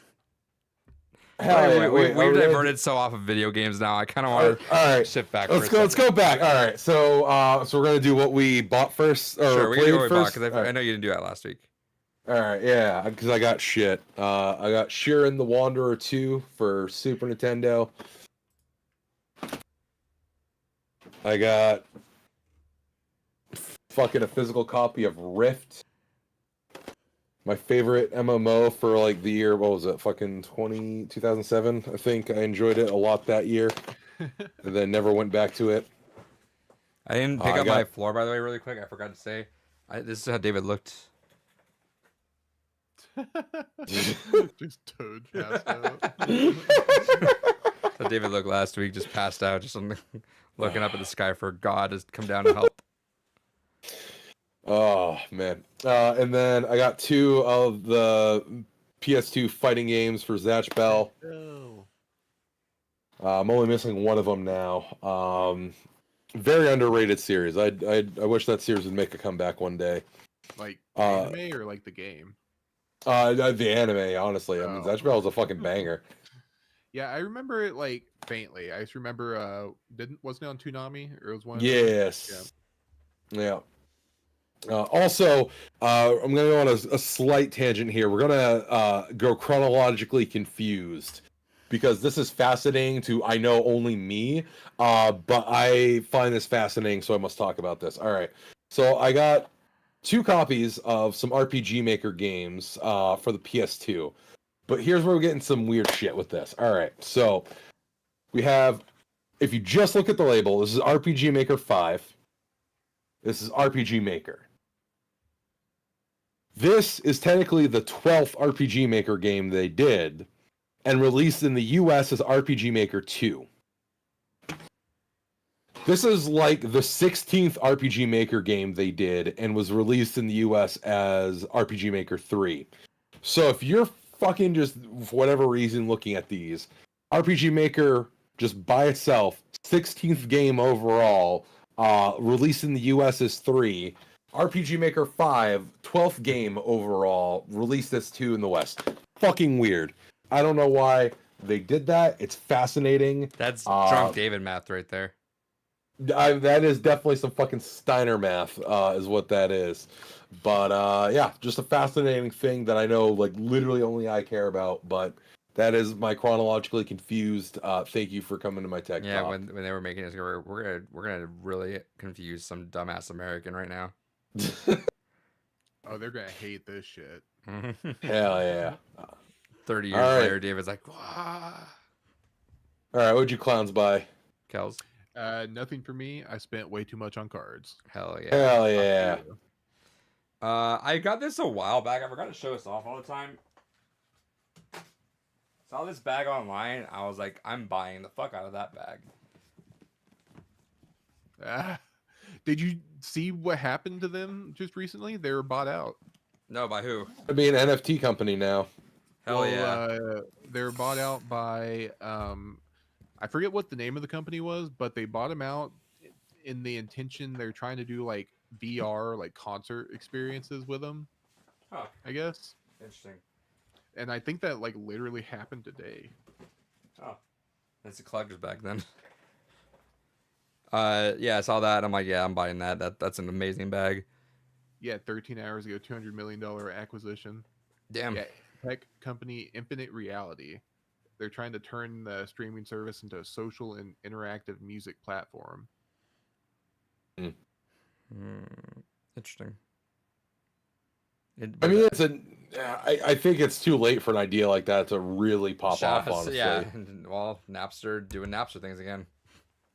I remember during the height of COVID, I did a. Do you know who Porter Robinson is? Absolutely not. Yeah, Adrian, you said you did. Yeah. Okay, so he did a VR like concert, Right. and it was like a VR festival. It was really cool. I did that. You So know, if it's anything like that, that that'd be shit interesting. could do pretty well too with how expensive concert prices are these days. Like, it's And that one was free. Like, and now because I forget what it was called, but he does it now. Like he still does it, but it's like a live show now. would Like, the you first one like was VR. so would you pay 10 or 20 bucks to do that? I'd pay like $10 for it. Yeah, sure. It There was you really cool just how they had it set up, and that was like basic. Yeah, I think I'd pay $10 to like watch a VR live show of a band I like that. 100%. And this one that they had, it was like an all day like festival. Like they had like rotate like stages for different artists and shit like that. You know It went what? on for like a few hours. Fuck it, Warped Tour VR. That would be Mhm. fucking keynote. All the music you want from Warped Tour with none of the having to be there in fucking person. It'd be absolutely beautiful. I mean, like, just put it, and it's not really that much upkeep, right? Just put a camera there and have a little spot for it. That's all. Yeah. But But It I kinda think depends, because this one that I did I watched, like they had it like set up to where like you were each like your own individual like avatar. So like whenever everyone was in a crowd, like you had the whole crowd around and everything like that. So imagine Yeah, and I you're don't still know. short in there too, and you're like, "Fuck, I can't see. There's some asshole in front of me." Just your Stop, avatar. motherfucker. Yeah, your avatar. joke's on you. You're just in the pit with the back to the crowd or with the back to the band. Yeah. And then, I got this back here. I got this steering Hell yeah. wheel. It's got Oh, the hell full yeah. setup, shifter. It's got a dismountable thing, so like I'm not gonna unfold it because I'm too lazy. Like it actually unfolds. So I can put it underneath my desk. Um, I was. I keep. Why is that? I keep moving. Oh, your audio's cutting out. Yeah. Did you boom a wire? Yeah. I guess I tightened up a cord too much, or I left something up there a little bit loose, so the webcam's going a little shaky. I'll have to fix that. I had this set up in the living room at first, but apparently on this Logitech wheel specifically, and this is not a Logitech issue, it's a Microsoft issue. There's a left stick button right here and a right stick button right here that Microsoft just neglected to code into the Xbox. And this is definitely like, this is not a Logitech issue. This is a Microsoft just has not done that and has like, it's unfortunately one of those like super niche issues Microsoft will just never fix, right? So I was ready to go all in on a taxi cab simulator, and it was like, all right, use your blinkers. Oh, can't use them. So brought this to the game room now. So I got it underneath here. So I tried to boot up a few games, and unfortunately, every game that uses the wheel like that sim will not walk you through how to fucking use it. It assumes you just know how to, because it's like, hey, you bought a racing wheel, so surely you know how to do all this stuff. I'm like, no, walk me through it. It's like, nope. So I booted up Euro Truck Simulator, and I was only able to start the truck once without it stalling. I could not put it in gear, boy. You have to put it in there, and you have to like let the clutch go like very gently. I was not able to let that happen, so I did it once, and that was it. You don't know how to drive a standard, man? I'm an automatic, dude. Yeah, I don't even have gears. I just push a button. Yeah, he has a fucking electric car. It's literally just a WASD pad in my fucking car, and I just push what I do. Yeah, you never got that experience of stalling the car out and your dad yelling at you? No. I didn't have a dad. I saw. Well, it was my uncle, to be fair, but I saw a great Twitter post today, where it was a family picture of two dads. So you know the usual people are going to be upset about it, and one girl showed up and said, "I understand that you're not used to seeing your dad at all. So seeing two dads at once is really triggering." It's like fantastic, bravo, solid A+. But yeah, I and then I bought what game was it again? Assetto Corsa. Oh yeah, racing sim. Yeah, which I heard I heard really amazing things about it. I don't know how. Do you have a VR headset? Because you can play that in VR. Yeah, I got the Quest 2 still, which I could just kick the PC right there. Yeah, So you can play that with your steering wheel and play it in VR. That's yeah, and I'm thinking about that too, just because it could give me a little more space there. I don't know how to start the fucking car and the fucking with the wheel. I do not know, but there's a lot of mods for that game. So there is a tutorial mod which I'll have to download soon and practice on. But yeah, because everyone just assumes you know how to do everything, which is fair. But yeah, so I'm excited to use that. Now all I gotta do is get the eventual flight stick that I've always wanted. And I'm like, cool, I got my VR setups. I've always wanted them. I've wanted to get one so bad, but every time I always like, I'll use this like 2 times.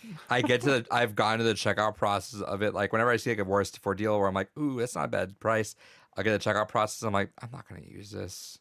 Well, it was another thing. Like I think it was like towards the late mid COVID. I remember like Flight Sim came out and it was like I wanted to play it and I'm not even about it, but it looked like so much fun. I'm searching Facebook Marketplace, seeing if anyone's selling like the yokes and the fucking accelerator and shit like that. Yep. So I was the racing wheel was like a long past overdue thing I've wanted for years now. So now I was like, you know what? And then I bought that because I saw a deal on it for eBay for pretty cheap that was refurbished by Logitech. So I grabbed that and then grabbed the gear shifter. And then found then actually like coincidentally enough the setup itself was also on sale for like $130 for the actual like frame setup to like $60. So I was like, oh, all right, fine. Let's just do it now and I'll deal with it. But yeah, it's been fun. So I played the only game I actually got to play a little bit with it was Forza Horizon 5. Nice. Good times with it though. It's got like the whole rumble things there, which is cool. Yeah, does it give like feedback whenever you're turning? Yeah. See, I played with one that it doesn't like give feedback, and it's so fucking hard to do. Yeah. Because like you can just kind of like just keep turning. I think. Let me see if it. Hold up. Let me do this really quick. Let's see. Oh no.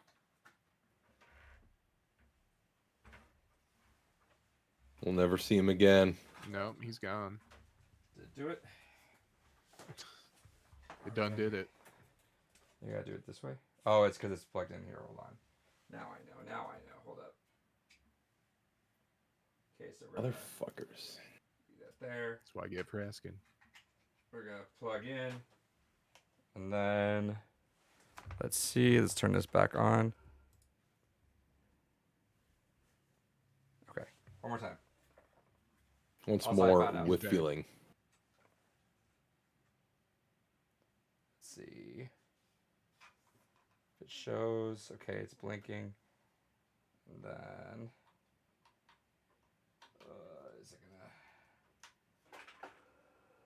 There you go. Hell yeah. Hope that was worth it. Hell yeah. That freaked me out when I first did that. I'm like, why is the wheel moving on its own? All right. It's haunted. Hell yeah. Is that it? I believe so. I have some What'd you goodies play? coming from Play Asia, I think, next week. So that'll be fun. Hell yeah. Ooh. All right, what'd you play, David? Hell yeah. I've actually been playing a lot of things. I really needed to just let my brain fuck around and find out. So I've been playing some games. I modded my Vita, so I went ahead and started loading that up with a bunch of things to play. And what did I do? I immediately binged through Dynasty Warriors Next. I'm almost done that. I basically just have like 3 missions left to do, and I'm fully done that. I will say, I'm glad it never left the Vita. It has a lot of really interesting concepts for the game. One of the big kind of evolutions that made it kind of stand out that I really liked is it almost was kind of like Galactic Conquest in the old Star Wars Battlefront games, where instead of just having the usual, you're going and just doing the story and then, fighting the battle, the story is kind of played out in this kind of like risk-like fucking board, and you're having to like use strategies and manipulate the field control, get advantages and disadvantages as you're kind of invading different areas with your strategies. Adds a fun little layer to it. Just makes it that much more interesting. But that is the only other nice thing that I have to say about it. Everything else is gimmick hell. I don't know what the fuck it was with the Vita, but it is the only console other than the goddamn Wii that went so hard in the fucking gimmicks for it. There's like mini games that you have to play where it's like, you just use the gyroscopic of the fucking Vita to just shoot arrows everywhere, or fight a duel with the touchscreen and just fucking go like this. Or use the back fucking thing and just go like this. The back touch, yeah. And You know I'm what that just like, reminds me of? What was it? It was whenever you're playing Monkey Ball, and it's like using a gyro, and it's like, bitch, I can't even see the screen. How do I know if I'm where I'm going at this point? It's so fucking dumb. I hate gyroscopic. When the screen is also the fucking controller, I hate gyroscopic bullshit. Right. Gyroscopic controls can be kind of nice in other contexts, but absolutely not when it's also the fucking screen. Right. So I played through most of that, almost done. Other than that, I have also been playing through. I started up Odin Sphere. Nice. I haven't played the remake of that, so I was like, fuck it, I'm gonna finally sit down and play the remake. Fucking goddamn, I love Vanillaware's artwork. It's always so fucking gorgeous. The remake does feel a lot easier than what it was on the PS2 version. But I kind of don't necessarily think it's a bad thing. The nature of a beat 'em up is it can get super grindy and repetitive. So simplifying and adding a lot of the quality of life features they added is honestly kind of felt nice. I know there are some purists that would hate that, but I actually have enjoyed it a lot. I fucking a goddamn, I love Vanillaware. Absolutely fantastic experience. Can't wait to finish up the remake. But I've been picking away at that as well. What the fuck is this guy's name again? I forget. Pierre Sanchez. You know Nathaniel Brandy? No. He's a game collector YouTuber. I had the unfortunate mishap of seeing his video where he sold a bunch of his 64 games to a YouTube reseller, which I hated. But he was going through his 64 collection about it. Motherfucker had a Rule of Rose situation with him happen with me, but in a much bigger sense, where Shit. he was at PAX 2020, right before COVID, and ended up buying Clay Fighters 63 and a third for how much do you think? When we're talking COVID, right? Pre-COVID. Pre-COVID. Oh, Like right before maybe, pre-COVID, before all those price hikes. maybe like 400 or 500. $200. Ah! Ah! Fucking hell. I was eating dinner with the girlfriend and she has no idea. So I stopped eating like mid bite. I'm like, no fucking way. And $200, Fucking dude. Christ. $200 for Clay Fighter. I'm like, Could you motherfucker. imagine? Jesus. I fuck. fucking wish. Unfortunate. Kels, what have you been playing? Yeah, so been playing some more Monster Hunter. Still really Oh, good. yeah. Working my way through that. And actually got an update about that, I think yesterday or today. And also been playing some Marvel Rivals, which Hell yeah. been playing with Mr. Adrian here. Hell yeah. Oh, and I've been playing EF5. Getting a buddy of mine through that so that way I can finally get around to EDF6. Nice. They have a Spider-Punk 2099 costume in Marvel Rivals I'm going to buy right after this podcast ends because it's payday. Ooh, and there's a new Moon Knight one. They're finally bringing the MCU one. Hell yeah. Oh, They're I like finally Mr. bringing Knight it so in. much. But it's out right now? I don't think yet. It's coming out this month though. They finally gave it like a release date. Hold on. Let's see. I'm going to go look if I'm going to spend more money on this game. I like it more than Overwatch because you can see the costumes, you know? Right. That's what pissed me off though, because I bought the Venom one for penny, and Yeah. then this one came out. Like, God damn it, I was saving for this one. Oh, it's They so got ya. sick. I know, it looks so fucking sick. It's so sick. I love the Mr. Knight one, but I'll need it. I went for an adventure, don't mind me.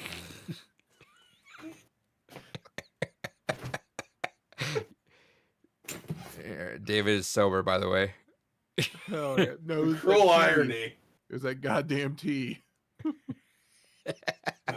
You all right there, buddy? I was trying to get my phone, which is what fell on the ground, which is why I was bending over to grab Well, it. why pick up your phone when you could fall down with your phone? Yeah, exactly. Yeah, you gotta go chasing after it. Jesus. That's a sick ass costume. I need to go buy that. Yeah, it is. Oh, fuck. All Where are you right. looking at? Can you see the store? Oh fuck it, I'm just gonna do the podcast from down here. Thank you, David. I'm giving us some time. But there's a Spider-Punk costume I'm gonna buy. So I've been playing Spider-Man. Spider-Man's a lot of fun. I don't quite have his swinging down yet. His swinging feels not as intuitive as like the Insomniac games, which makes sense, right? Because that's all about the swinging. Also, whenever you play next, go into your settings for him and turn off Smart Swing. Because Venom and him both have a setting called Smart Swing where it will like attach to where you're not aiming at because it's trying to find like A ceiling. an optimal. Oh, an It's optimal trying thing. to find. Yeah, it's trying to find like an optimal point to like connect to or something like that. Mm. So to where to where you can't miss, I think is what the whole idea is. So you don't like accidentally click off. But if you turn that off, you can do like a more direct aim. Okay, because I've been having a hard time landing on certain spots, or I feel like I swing Yeah. 3 times. I'm like, why am I not landing here? Right. Okay, I'm gonna try Yeah, that. no, for sure turn that off because that will fuck you up if you're playing Venom or Spider-Man. Okay, gonna do that. But yeah, I've been doing that. So I forgot to mention when we were talking about 64 stuff actually before the podcast or kind of during the podcast. We did 64 stuff. I don't when I was playing with my homies the week before. I didn't remember Mario Kart 64 being as hard as it was. It's hard as fuck. Also 150cc, you're faster than the fucking shells, which Yeah. means you can't shoot shells, which is unfortunate. But yeah, that was fun. Played Iggy's Wrecking Balls, which shout out to that game. You don't know what that game is? It's fucking amazing. Love that game. Put about an hour or so in that game just when I went back home because it's so fun. Played Wave Race 64 again. Oh, dude, Wave Race 64 is fucking incredible. What a good ass game, dude. Got through normal and hard mode. Gonna go through export mode next. That leads me to say that I was doing 64 and SNES games, which I'll mention another one in a second, but realized my GameCube laser died, which is unfortunate. Oh no. Yeah, so had to just now buy a laser on Amazon. I'm gonna go get that installed for just a few bucks, but don't want it because I have the Orange Spice GameCube as well, which is modded for Japanese stuff too. So I mean, Yeah. just throw a fucking SD reader in one of them. Look at my collection, David. I want to have fun putting my games in there. Yeah, but you have multiple GameCubes. Throw it in one of them. I got one. You only have one? Huh. I have a closet full of fucking GameCubes. How do you not have a bunch of GameCubes? Because why buy GameCubes? I can buy the games. Because then you have one GameCube that's modded with literally everything on it. No, and if I then was you gonna actually- if I was gonna ever actually do that, I would do it with a Wii. Gross. Why would you do that with a Wii? Because I can play with the GameCube stuff on there. No, but then you have no room for all the Wii shit. Can't I just put an SD card in there? Are you gonna fucking throw down the money for a 2 terabyte fucking SD stick? For all the GameCube stuff? The GameCube stuff is not that huge, is it? I mean, Yeah, it like, is. Is it? Here, let me pull up my library right now. Emulation folder. All right. So if we're looking at my GameCube stuff, where are you at? Are you classified under fucking Nintendo, or are you actually GameCube?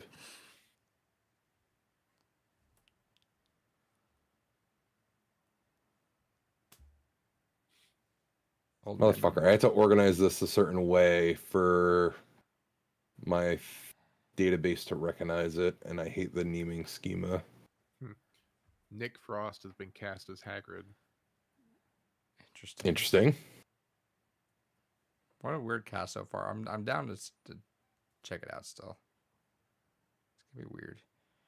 While David's doing that, All right, yeah. While I'm doing that, I also played.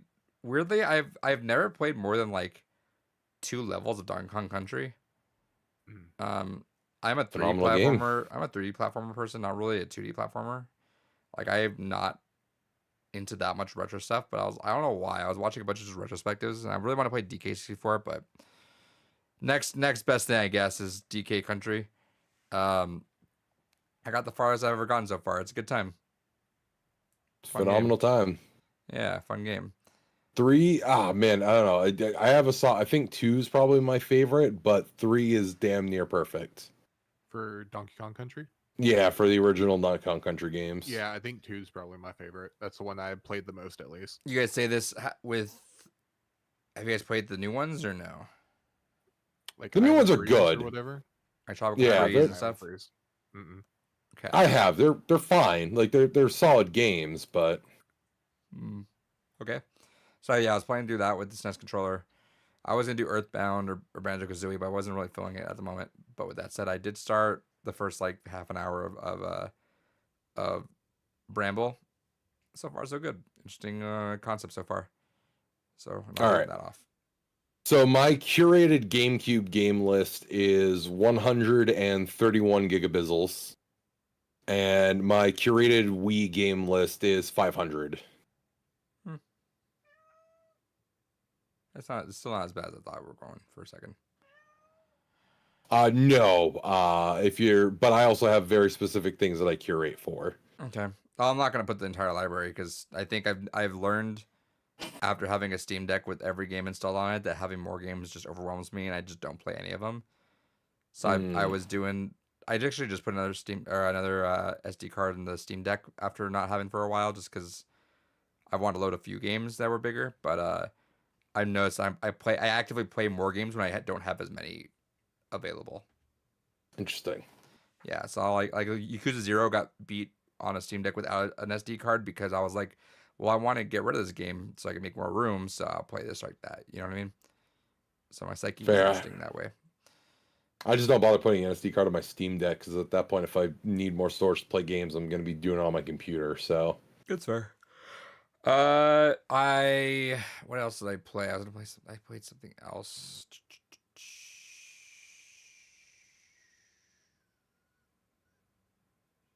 I thought I played something else.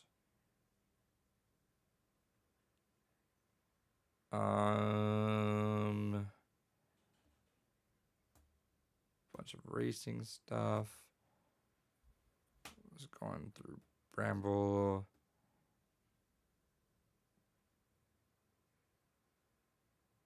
I feel like I just had it to my tongue or whatever. I'll come back to it if I come back to it.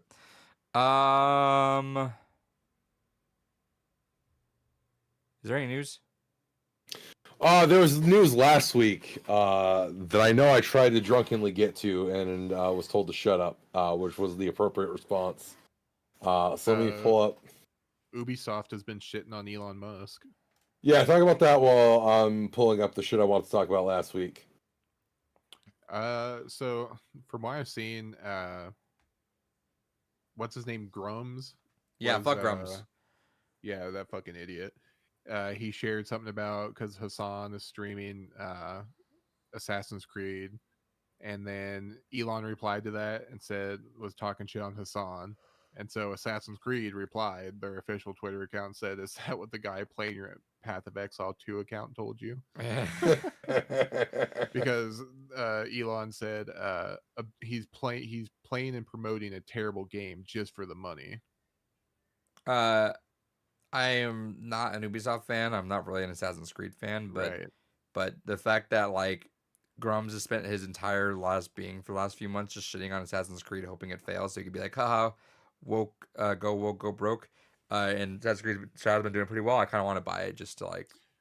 Yeah, and there's another one where he said he tweeted something else, and their clapback was when's Game your Pass? game releasing? Oh, I'm not too sure. So he was talking about like was something with Game Pass. Well, he did a few things actually, but something with Game Pass, something with that, with like it being like, oh, look at all these woke games. So Game Pass, Twitter responded back with like 10 codes and say, hey, why don't you go find out for yourself if these games are woke? And then Graham said, like, look, they're using me to promote stuff. And then he went back on that because everyone was just shitting on him. Also, I realized the game I was playing was a Bomberman Tournament, which is like the Bomberman RPG Pokemon game. Yes. Solid. I really had a fucking... I still do, actually, have this like itch to play Dungeon Dice Monsters. And so good. I almost beat it up on the Game Boy, but I forgot that the collection just came out, so I kind of want to buy it and play it on Switch. Yeah, I forgot it's on there too. Yeah, so I might need to sneak that game soon because I don't know why I really want to play Dungeon Dice Monsters. I'm in a really weird gaming. I think after just having conquered a 120-hour game with Yakuza, my brain needs a little bit of a decompress and just playing really weird other games that are just not of that realm. But I do want to start Kiwami again too, or Kiwami 1.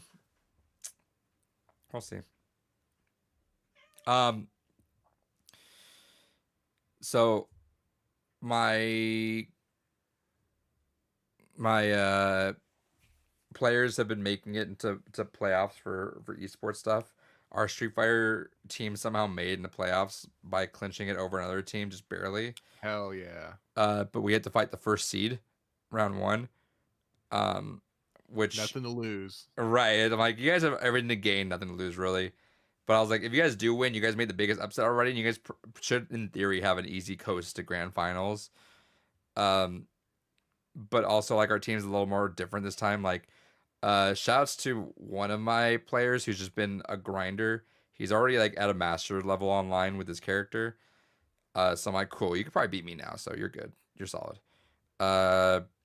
And then one of our players swapped out because they have to cover for Mario Kart, who also made the playoffs. So we have our other player hopping in because he just became eligible again, and he is the modern player Zangief. And we're like, Hell yeah. I'm like, all right, we need one, we need some. Yeah. It's like you have that chained dog, you know. You're like, all right, you got to hold the leash back on someone, right? So I'm like, all right, we need a modern. Keep the crayons away from this guy. Yeah. Well, no, like my team shit like talks shit on him so much, but he knows what he's doing. He's like, I'm a modern Zangief player. He just waits for you to mess with spacing and just wails on you for like 25 or 30% each time. Yeah, so we have like that player now, and then my other player who was camming before is a my player now.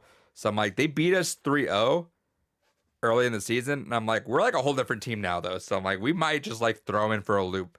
This team is a perfect 8-0 season right now. I'm like, it'd be so funny to beat them guys. Like, you have no idea. Like this would be so good. Just go do that. So they're kind of getting hyped up again to go do that. My cart team, God bless them. I had this conundrum actually with the co-coach, right? So my co-coach is an alumni who was a player for us.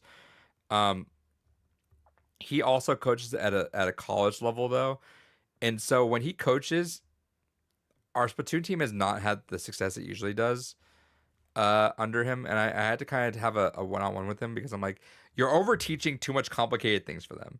So like Cart, for example, this is the first day that I sat in to help Cart, right? And so I'm looking at them, I'm like, these guys need to learn how to talk. They don't know how to talk together. They don't know what's really going on. They're kind of just playing. And then he started talking about builds, and the kids got kind of obsessed with builds, and I had to like stop him a few times. I'm like, guys, builds don't matter. Go race. Like, know your maps. And he kind of like had like a whole like, it was gonna be a 5-minute talk about builds, because there is stuff to talk about builds, like about how the stats are not real when you ever look at the carts, but whatever. But he turned that 5-minute talk into a 10-minute talk. I had to like cut him off. I'm like, just go play your characters. We'll talk about that, whatever. I had to be like, I get that at a college level, right? If you have people playing cart at a college level, you're like, well, they probably know the basics, and now you got to get into the minutia of it. I'm like, we're not at the minutia yet. We're at the basics. Like, we got to teach them how to drift every single like corner. We had to teach them how to do all this stuff. And he's like, yeah, I kind of just assume that you know that. I'm like, yeah, you can't assume they know that.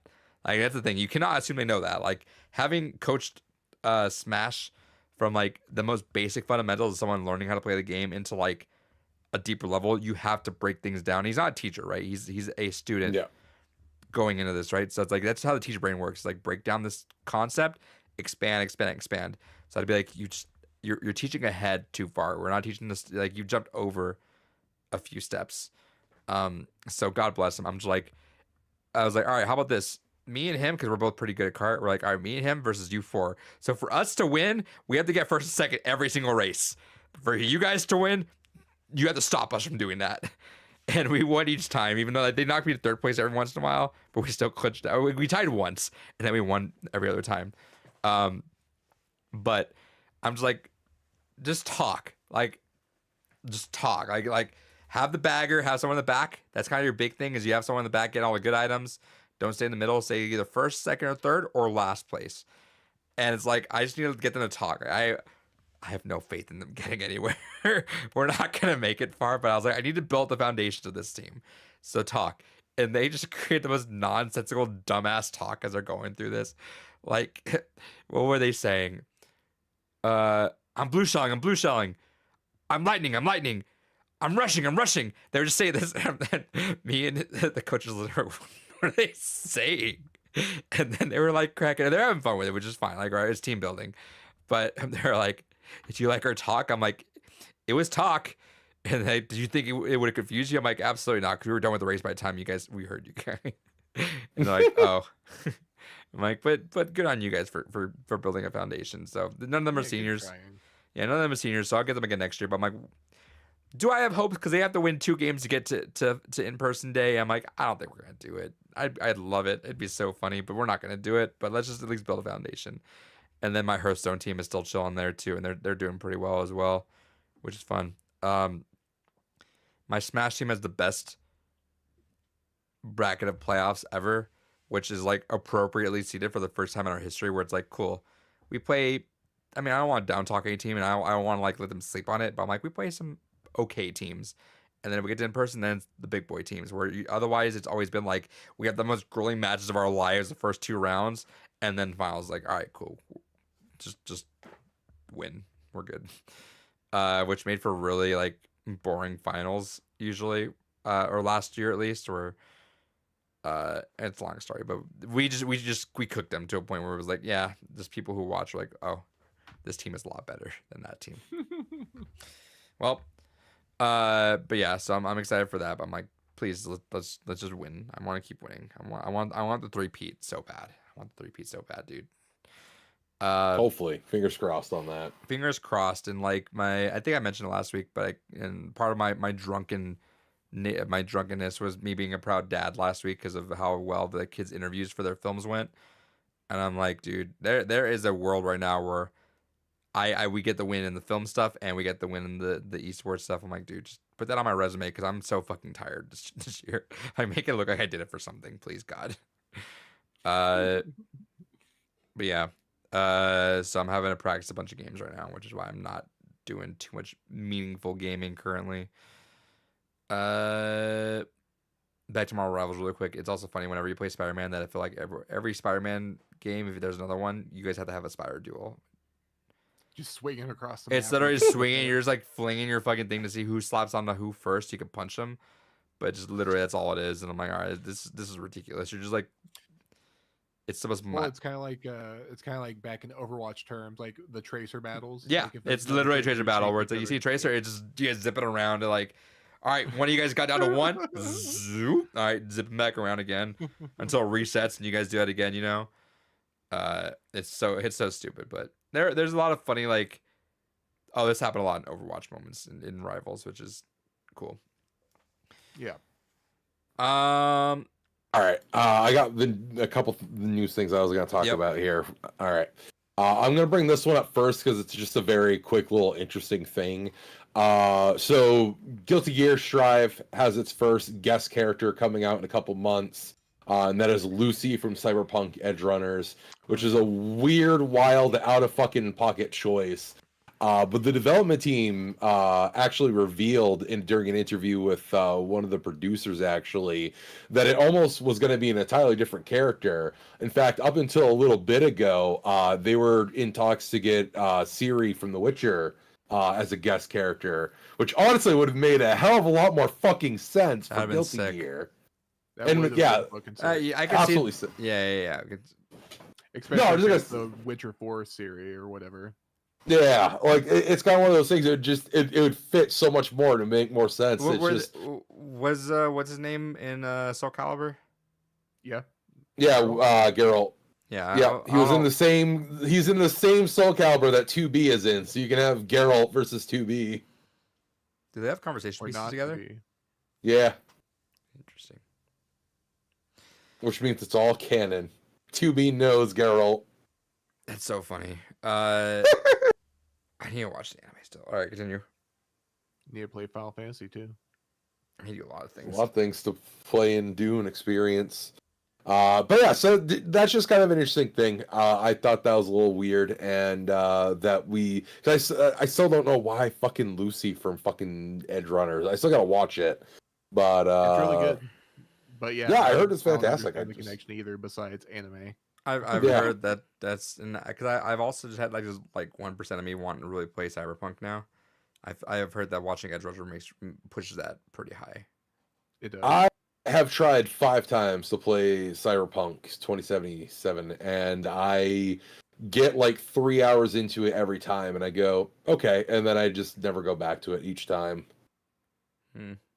And I'm now at that point where I think I need to like give a long fucking break before trying it again, because I've seen the same 5 hours of the game that I get tired now of just fucking. Like, all right, Keanu, we get it. Yeah. So I don't know. It's weird because I was hyped for the game when it was announced, and I think maybe just because it had such a fucking when you were 2 years old when it got announced. Yeah, when I was 2 years old. Like all the 45 years ago got announced. Yeah. I mean, I played the tabletop back in the day, but Yeah. The other thing, which was the big thing, I really want to talk about because I got a lot of thoughts on this. Last thing, though, super quick. I forgot to mention about the Assassin's Creed Shadows. Hideki Kamiya also chimed in on that, which pissed a lot of people off because he was like, "Yeah, it's dumb that people were complaining about this."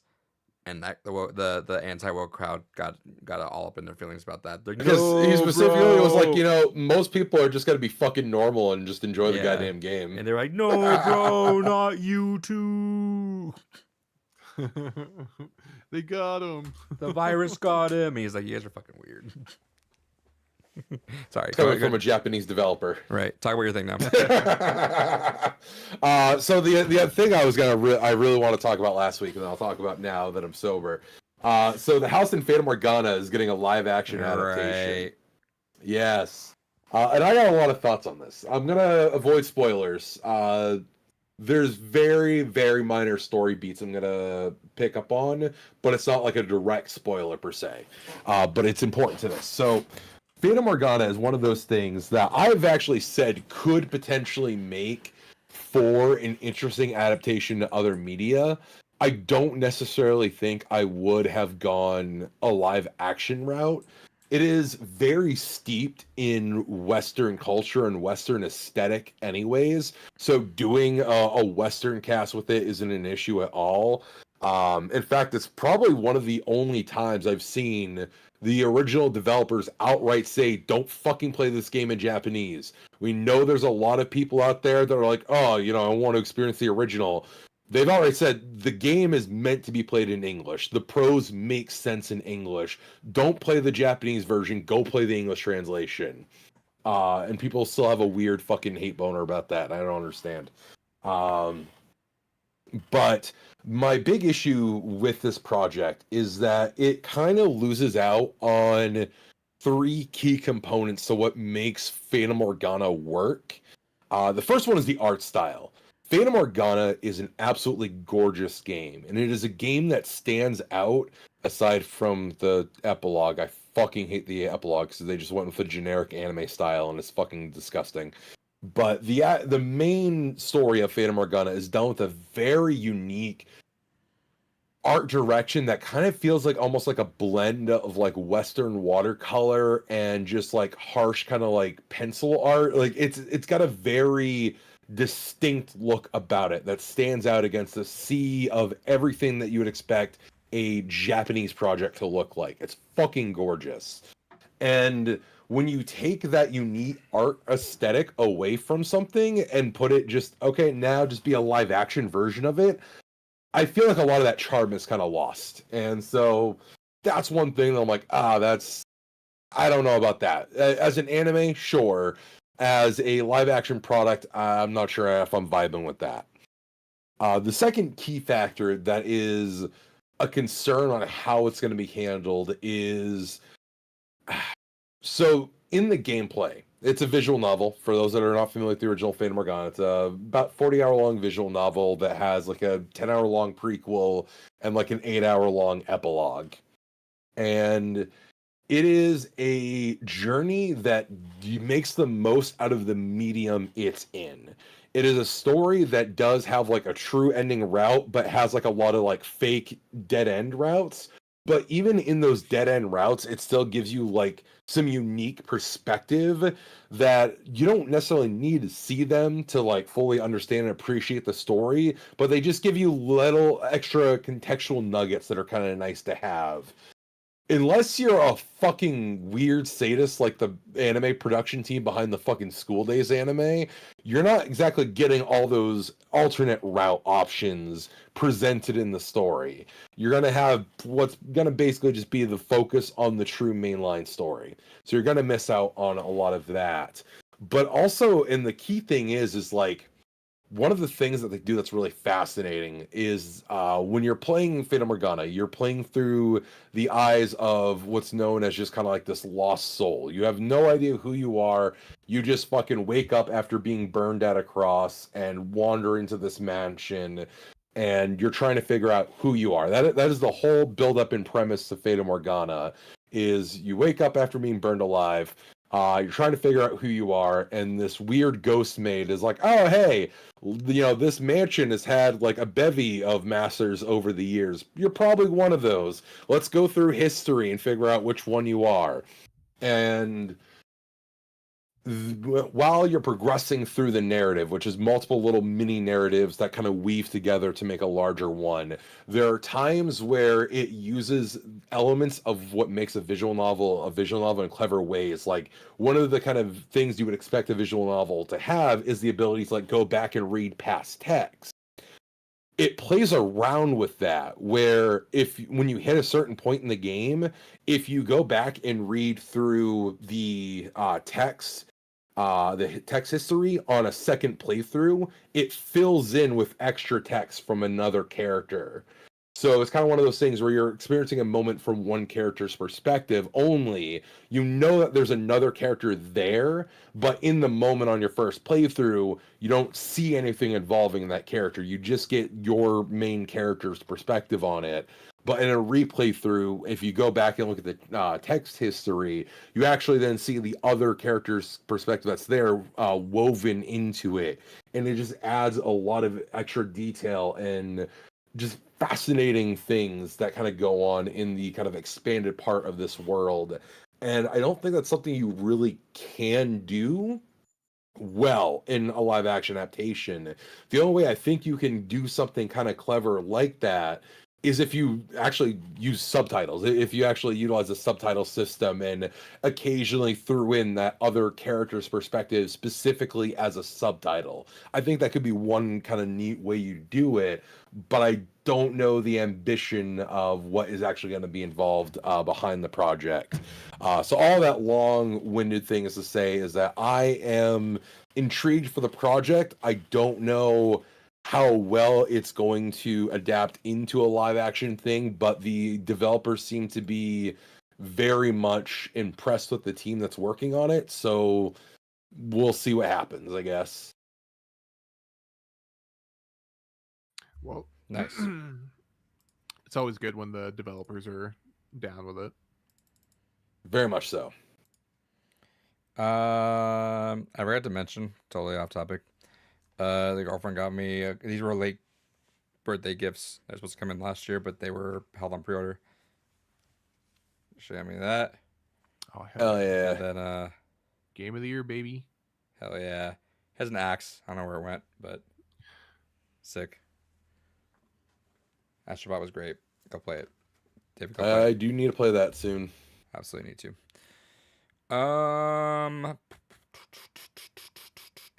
Switch 2 stuff is almost around the corner, dude.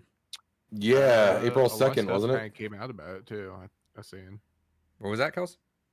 There's a lot of stuff coming out about it. I guess I don't know if it's official or not, but just like leaks or The rumors were posted today. I think the dev kit thing is bullshit. I think like these guys have had dev kits for a while. I think I think they're talking about it in a way it's like trusted developers have dev kits. Oh, And like then for everyone. probably- Right. And then like everyone, like indie devs or whoever is gonna need one, they're gonna be able to get one at that point. Sure. I also don't think it like they can probably just code it for the Switch, right? And it can't be plays far off backward. Yeah. because I think Well, I mean, it's backwards compatible. So I mean, if you like, I don't know how it works on a technical standpoint, but right. I know Xenoblade Chronicles X has that 60 frames per second mode somewhere dug inside that people dug up, but Right. has no way of accessing to it. So we're on that path, boys. That Switch is gonna finally get revved up again. yeah, it makes me really interested because it made it sound like they're strictly doing first party games for launch titles. So Metroid still on the table? Metroid's 100% there. I'd be shocked if it wasn't. Cards there, which I think that's already a huge launch already. If you have Metroid Prime 4 and Mario Kart 10. Honestly, yeah, Mario Kart 10 and Metroid Prime 4 are like that's all I would need. But anything more would be just fucking awesome. What else do we have?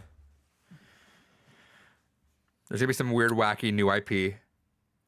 Right, a new 1-2 switch type bullshit. Splatoon 4. Yeah, Splatoon's probably gonna be one. How long's it been since that trailer? For which one? The Splatoon? Oh, that was for 3. Was it? I Mhm. thought they dropped another new one. Or- No, that was for No. 3. Oh, okay. The one that looked all like weird, like it was gonna be like this epic one, but it just kind of turned out to be another Splatoon game.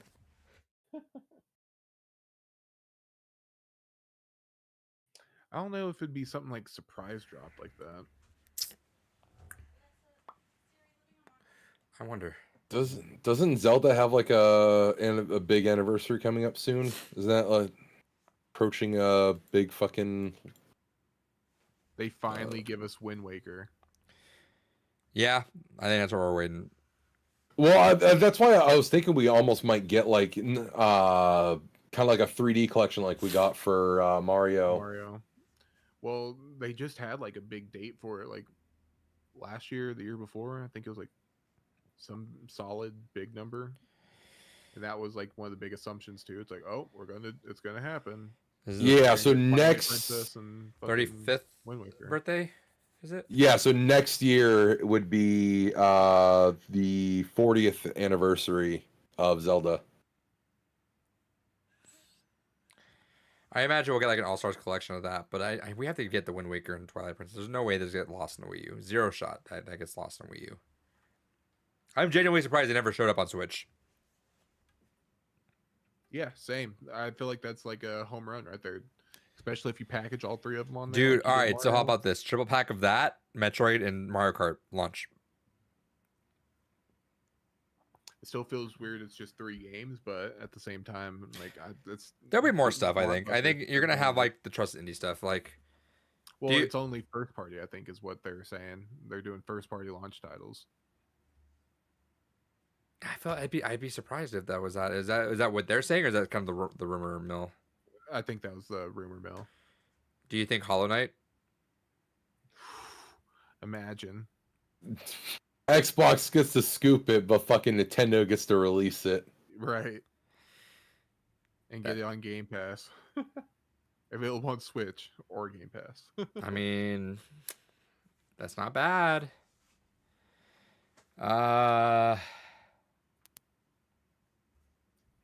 Yeah, I don't know. I feel like I'd be shocked. I'd be shocked if it was all first party stuff. I know that we're kind of on the edge of like, Yeah. we're getting a bunch of re-releases now, so surely a bunch of the big teams are working on stuff. But like, it's just good to have third party things. It's always good to have a third party supplement there. 100%. Anything else we got to talk about, David? Or are we wrapped? Shout outs to Devil May Cry being the most 2000s fucking anime ever. With its last trailer, we got fucking Last Resort from Papa Roach. And now a new debut single for fucking Evanescence has been teased in the latest Devil May Cry teaser. So back to Nintendo Switch real quick. I just thought of it. What if they announced Final Fantasy Rebirth or a remake for it? Play it on Switch too. I can see it. It'll still be probably like a fucking stream version of it. There's no way it natively No runs. shot. No shot. There's a stream. All version on of cart, this. baby. 2 cards. Absolutely not. What if, It's David? not happening. Believe, David. I what don't if? care. Let's be fair. Supposedly based on the leaks, it Oh, yeah, is it has a around Chief Collection. that. That maybe that may actually work. Let's So like, roll it back real quick. Real quick. Getting to the heart of it, real quick, is the leaked specs show it as around the power of a base PS4. Some kind of estimate it around maybe PS4 Pro. Yeah. So we know that remake part 1 would work. Absolutely no shot fucking remake part 2 is working. But let's be fair. That's magic, dude. Did you ever think that the Switch would run Witcher 3? It shouldn't. It does, but That's what it I'm shouldn't. saying. Sometimes you gotta believe, David. You gotta put that magic in there. You know, you gotta believe in the heart of the card. Sometimes, David. No. Witcher 3, baby. Near Automata running on that thing. It's nice, silky smooth. Apparently too. Doom. Doom on cart, baby. David, you gotta believe. I know developers. It's not gonna happen. What if, David? No, it won't. Don't get his hopes up, I guess. Yeah, don't fuck. I know it's not gonna happen. I will fall out of my chair again if it fucking happens. That'd be funny. I'll fucking do it. Don't touch me. I think that might be it for news. I have run out of. Okay, so it's primarily first party at launch. So I'm guessing that leaves room for something. Well, because I was just thinking, like, you still gotta also have like fucking store elements. You know, you gotta have your digital store be something other than just here's also the Switch store games. You're gonna get a bunch Sports of games or big something. notable indies getting ported over. Someone was mentioning, and I think this is kind of true now, right? Is the magic of having a third-party game on the Switch is kind of just gone now, right? Because like we could do that with Steam Deck, right? Like all the other handhelds came in and like, all right, cool, we can bring these games on the go now. It's fine. Because back in the olden days before Steam Deck, right? When you saw Witcher 3, you're like, oh shit, Witcher 3 on this handheld, that's crazy. Where it doesn't really matter anymore now. Like, yeah, it's cool, especially if it runs all right, but like we can do that on handhelds now. So they kind of got up the ante a little bit with what they got to make things stand out. Yeah. That's why there's Mario Kart 10 and 11 coming out. Fuck it. Could Or you Mario fucking Kart 10 imagine? And Double Dash 2. Yeah. Oh, Double Dash would be amazing, dude. I'm excited for that podcast. Talk about that stuff that happens. When do we think? What month? People were speculating June. I think May. May would be perfect. Still, summer is such a weird time, but June is weird. May makes sense. When is Grand Theft Auto supposed to be out again? this fall. All right, so before then, obviously. I think May just sounds so $100 right. GTA 6. GTA 6 for $100. I mean, so many developers have already openly admitted that they're shifting their schedules because no one wants to release fucking their games around when GTA 6 drops. Oh yeah. I need to play the GTA 5 again. It's been so long. Gross. Yeah, they're pretty solid games, David. Yeah, I really like GTA 5 story. It was a lot of fun. It was fun. Is that it? Are we wrapped? I think it's time. I think we're wrapped. Well, that was the Blu-rays podcast. Game Informer. Game Informer's back. Oh yeah. It's back, and it may now outlive fucking GameSpot at this point. And GameStop. also Neil Blomkamp is the chief creative officer and co-founder of it now. And they're coming yeah. with the magazine too. It's not just a website now. The time is Right. 9:02 It's an p.m. actual magazine, physical magazine, and they're doing the digital thing. Did you get? And you know what? Now you'll know where you were when you heard that news because it was 9:02 p.m. Yeah. Right here. And I guess they hired back everybody. Like 100%. I said everybody's of the staff back. that were- Right. Yeah, it was everyone who got laid off. Are you guys getting the magazine? fuck- Because I kind of like the novelty Absolutely of not. getting a magazine right now, though. Absolutely not. I think about it. How much is it? I have no desire. I already fill my house up Health. with enough trash. I don't need Yeah, more. no. You could say health instead, and yeah, that sentence still works. I mean, yeah, it still does still work. I fill my health up with a lot of trash. Yeah, you do. I don't know. I like the novelty of a magazine though. Like it's a little bit more nostalgia stuff that I'm like I'm not used to that anymore. I don't know. I never liked magazines, honestly. There's something special about them for sure, especially whenever you had that stack in the corner you could just go back to, Mhm. reminisce. David can't read. That's why he doesn't like magazines. True. Need more picture. The silly character too small. Make bigger. If you don't have big titty waifus, is it really a book? True. It's very true. And I guess the more somber piece of news is I didn't know about him because I'm not in the scene, but the Smash. Oh, Melee okay. dude Hold on. passed away. All right, hold on. We're gonna. Adrian's like, I was hoping to not talk about this. Well, no. Now this is gonna be a whole You have like to thing sit for a while. down. Yeah. All right, we got some deep lore to go here. Yeah. This is his house of Phantom All Montgomery. right. So, Do either of you know of this player? What's the player's name? Hacks Money. No. No. In the prime of his career, was taking on like some of the five gods of Melee. If you guys know that lore, is like there were like five people that just dominated Melee for a long time. That there was like no tournament that had a winner aside from them for a long time. And he was like, oftentimes when he was there, he was like top 6 at those tournaments. Like he was always keeping up with them. Played at obscene level, like would fuck up his hands at how good he was playing, is like how crazy he was. Had to get like carpal tunnel surgery because of all that, or like surgery on his wrist to keep it going. He's the creator of those GameCube style button box things, you know, like Oh, the hitboxes? yeah, he created that, and the IP was kind of just taken from him, and people started doing their own stuff. Gotcha. He had a really bad mental break back in 2020 where he was blaming Leffen, which fuck Leffen just in general. I don't like him. Agreed.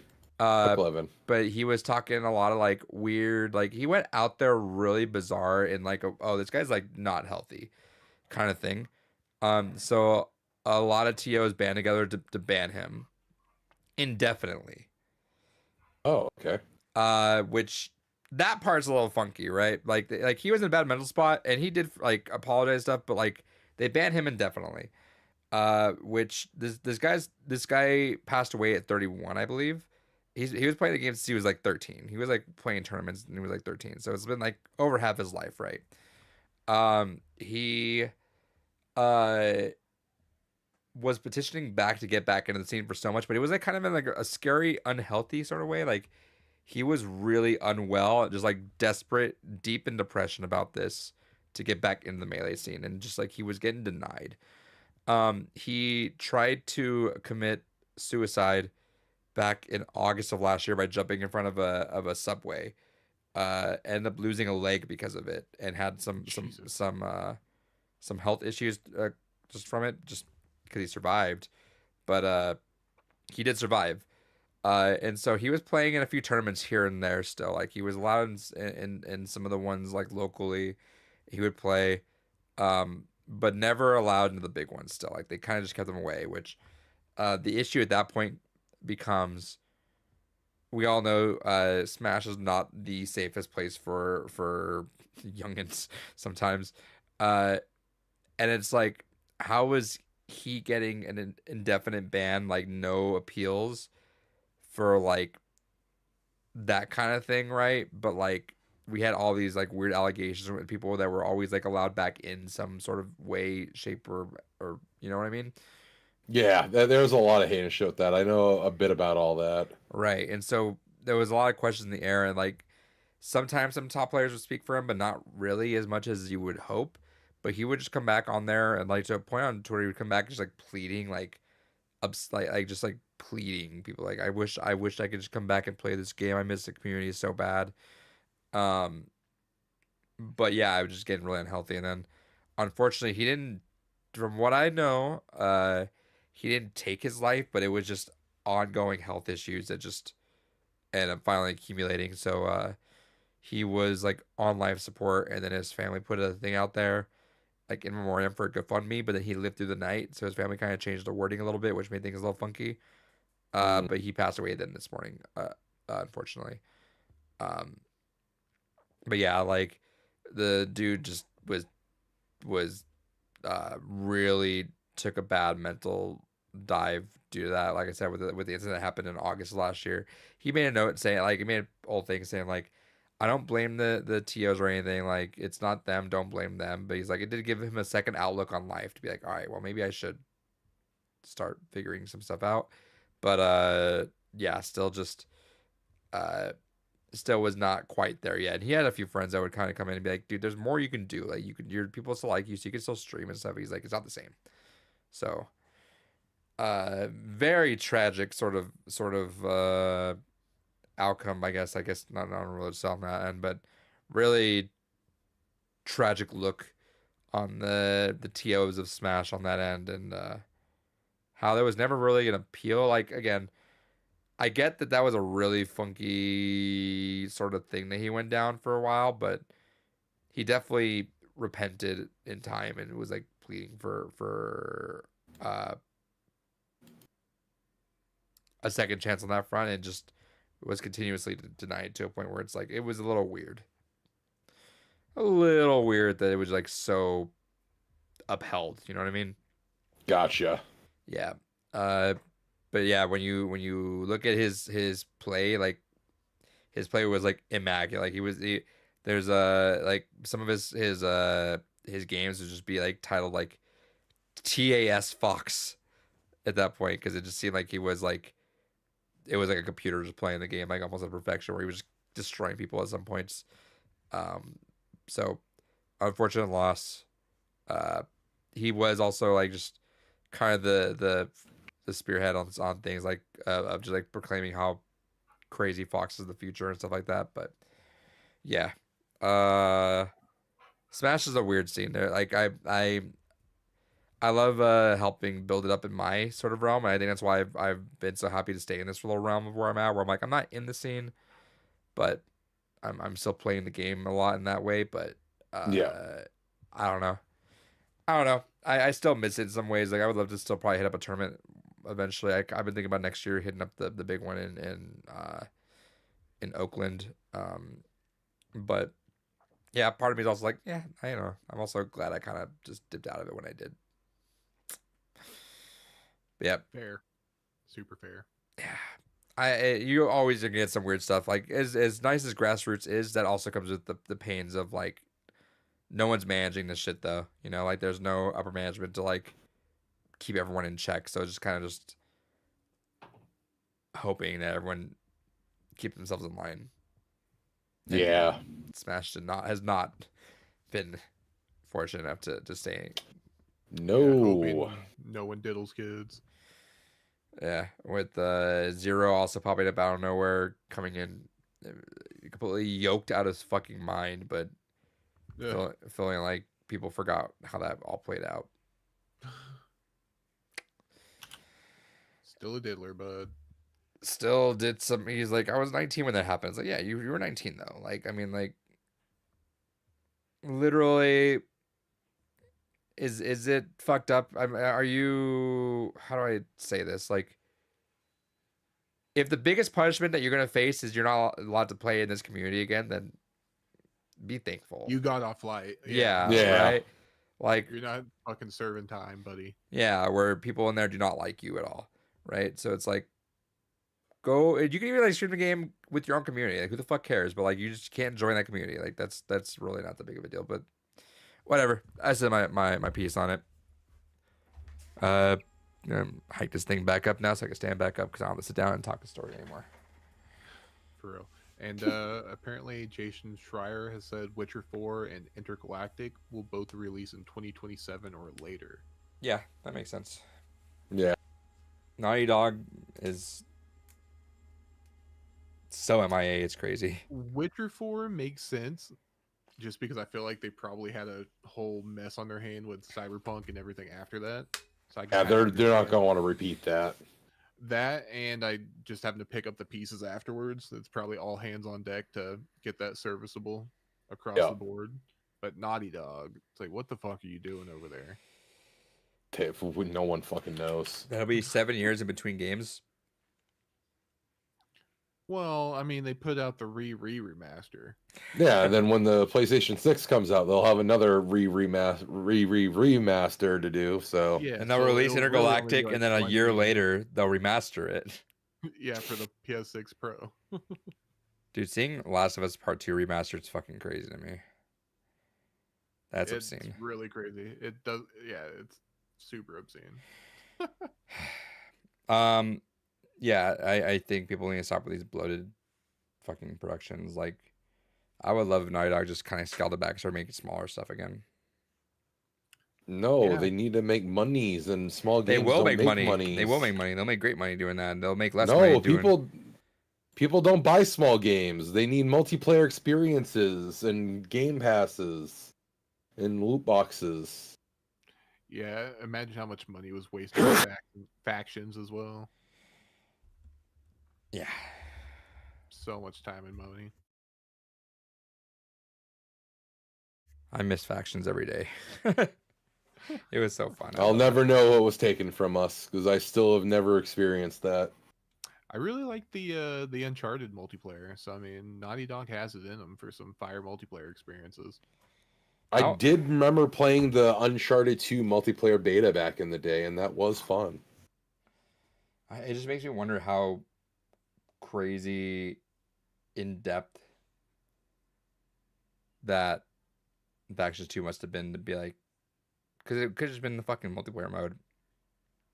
That's, I mean, really, like, what else are you doing to that game to make it so bloated and like cancelable? You know what I mean? Supposedly, it was after the Bungie acquisition because they acquired Bungie to come in and kind of help steer live service stuff. And Bungie came in and said, "Nah, you're doing this all wrong," and that's kind of like what crashed it. And then here comes Bungie with Destiny 2, and how that's going? Right, exactly. How's it going over there, bud? That's just kind of another part of everything just fucking up for 'em. And meanwhile, I'm sitting here going, "Please don't fuck up Marathon. Please don't fuck up Marathon." Oh, they'll fuck Oh, it up. it's getting fucked up, buddy. Yeah. Don't worry about that. It's just like I love Halo 2, and I've grown fond of Halo 3 over time, but it's like when you read behind the scenes just how dumpster fire with duct tape that studio was the entirety of those productions, it's like, yeah, it tracks that everything else is falling apart.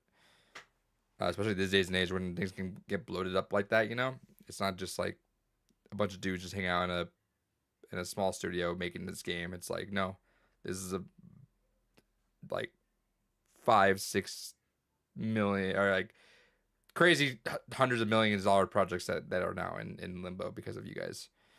Yeah, I think they said Intergalactic was upwards of like $200 million. Mm-hmm. It's like up there. And they had to get all these big names. By the way, I will say, just bring it back before we head out.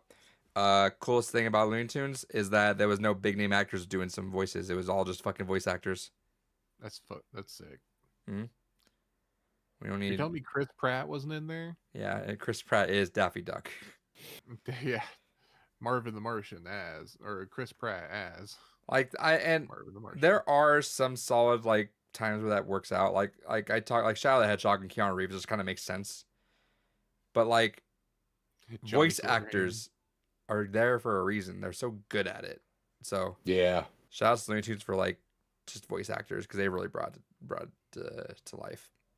Go watch Looney Tunes if you can. You have about like 1 or 2 days to do that. All right. That's it. Right. Is it? Yep. All right. It's time to go watch Daredevil. Is it time? Oh shit! Is all of Daredevil out now, or No, is it still a couple more weeks? Yeah, we're at the halfway point. They released 2 episodes tonight for the halfway. God damn it! I'm waiting until it's all out so I can just fucking binge it in one go. Yeah, I think we're at 5 episodes now because I think it's like a 10 episode season 1. That's something that my partner has zero interest in. So because it's just gonna be me, I just want to fucking binge it and just be done. Are you not usually a binger? I usually binge. I was gonna say we binge series, but she can't just watch just one thing at a time. She's got to have like 5 other things that we hop between at the same time. So I was gonna say because to bring it all the way back from the very beginning of this podcast is it speaks on the quality of Severance that David's willing to wait week by week to watch that show rather than just wait for it all to binge. Oh yeah, no, I needed that in my veins the moment it was free. I'm like the fucking Rock at a WWE event, just. All right. With that said, David, send us out. Remember, children, always chat over encrypted channels. Don't tell the police anything, and don't tell children to do that. That's really. Remember, kids, don't trust the cops. They're not your friends. Thank you. Be sure to share this with your students. Yeah, this big scary guy telling children to go only talk to them on encrypted channels is a bit sketchy. Yeah, never trust the cops. Never say anything without a lawyer present. You have no obligation to say anything. And what's your piracy thing that I don't endorse on the channel, but you say? Piracy is always ethical. Yeah, my channel does not endorse that, but David's his own person, his own views. I don't even say those are my views. I just say it's. It's just words you heard before. Those are words I heard before. And I think they sound fun, so I just keep saying them. Yeah, no, just Pirates. Abraham Lincoln said it. I'm pretty sure. Yeah. When he was chopping down that tree. Yeah. When he was crafting the mines for children. Children yearn to return to the mines. They yearn for it. That's how it works. All right, stream's done.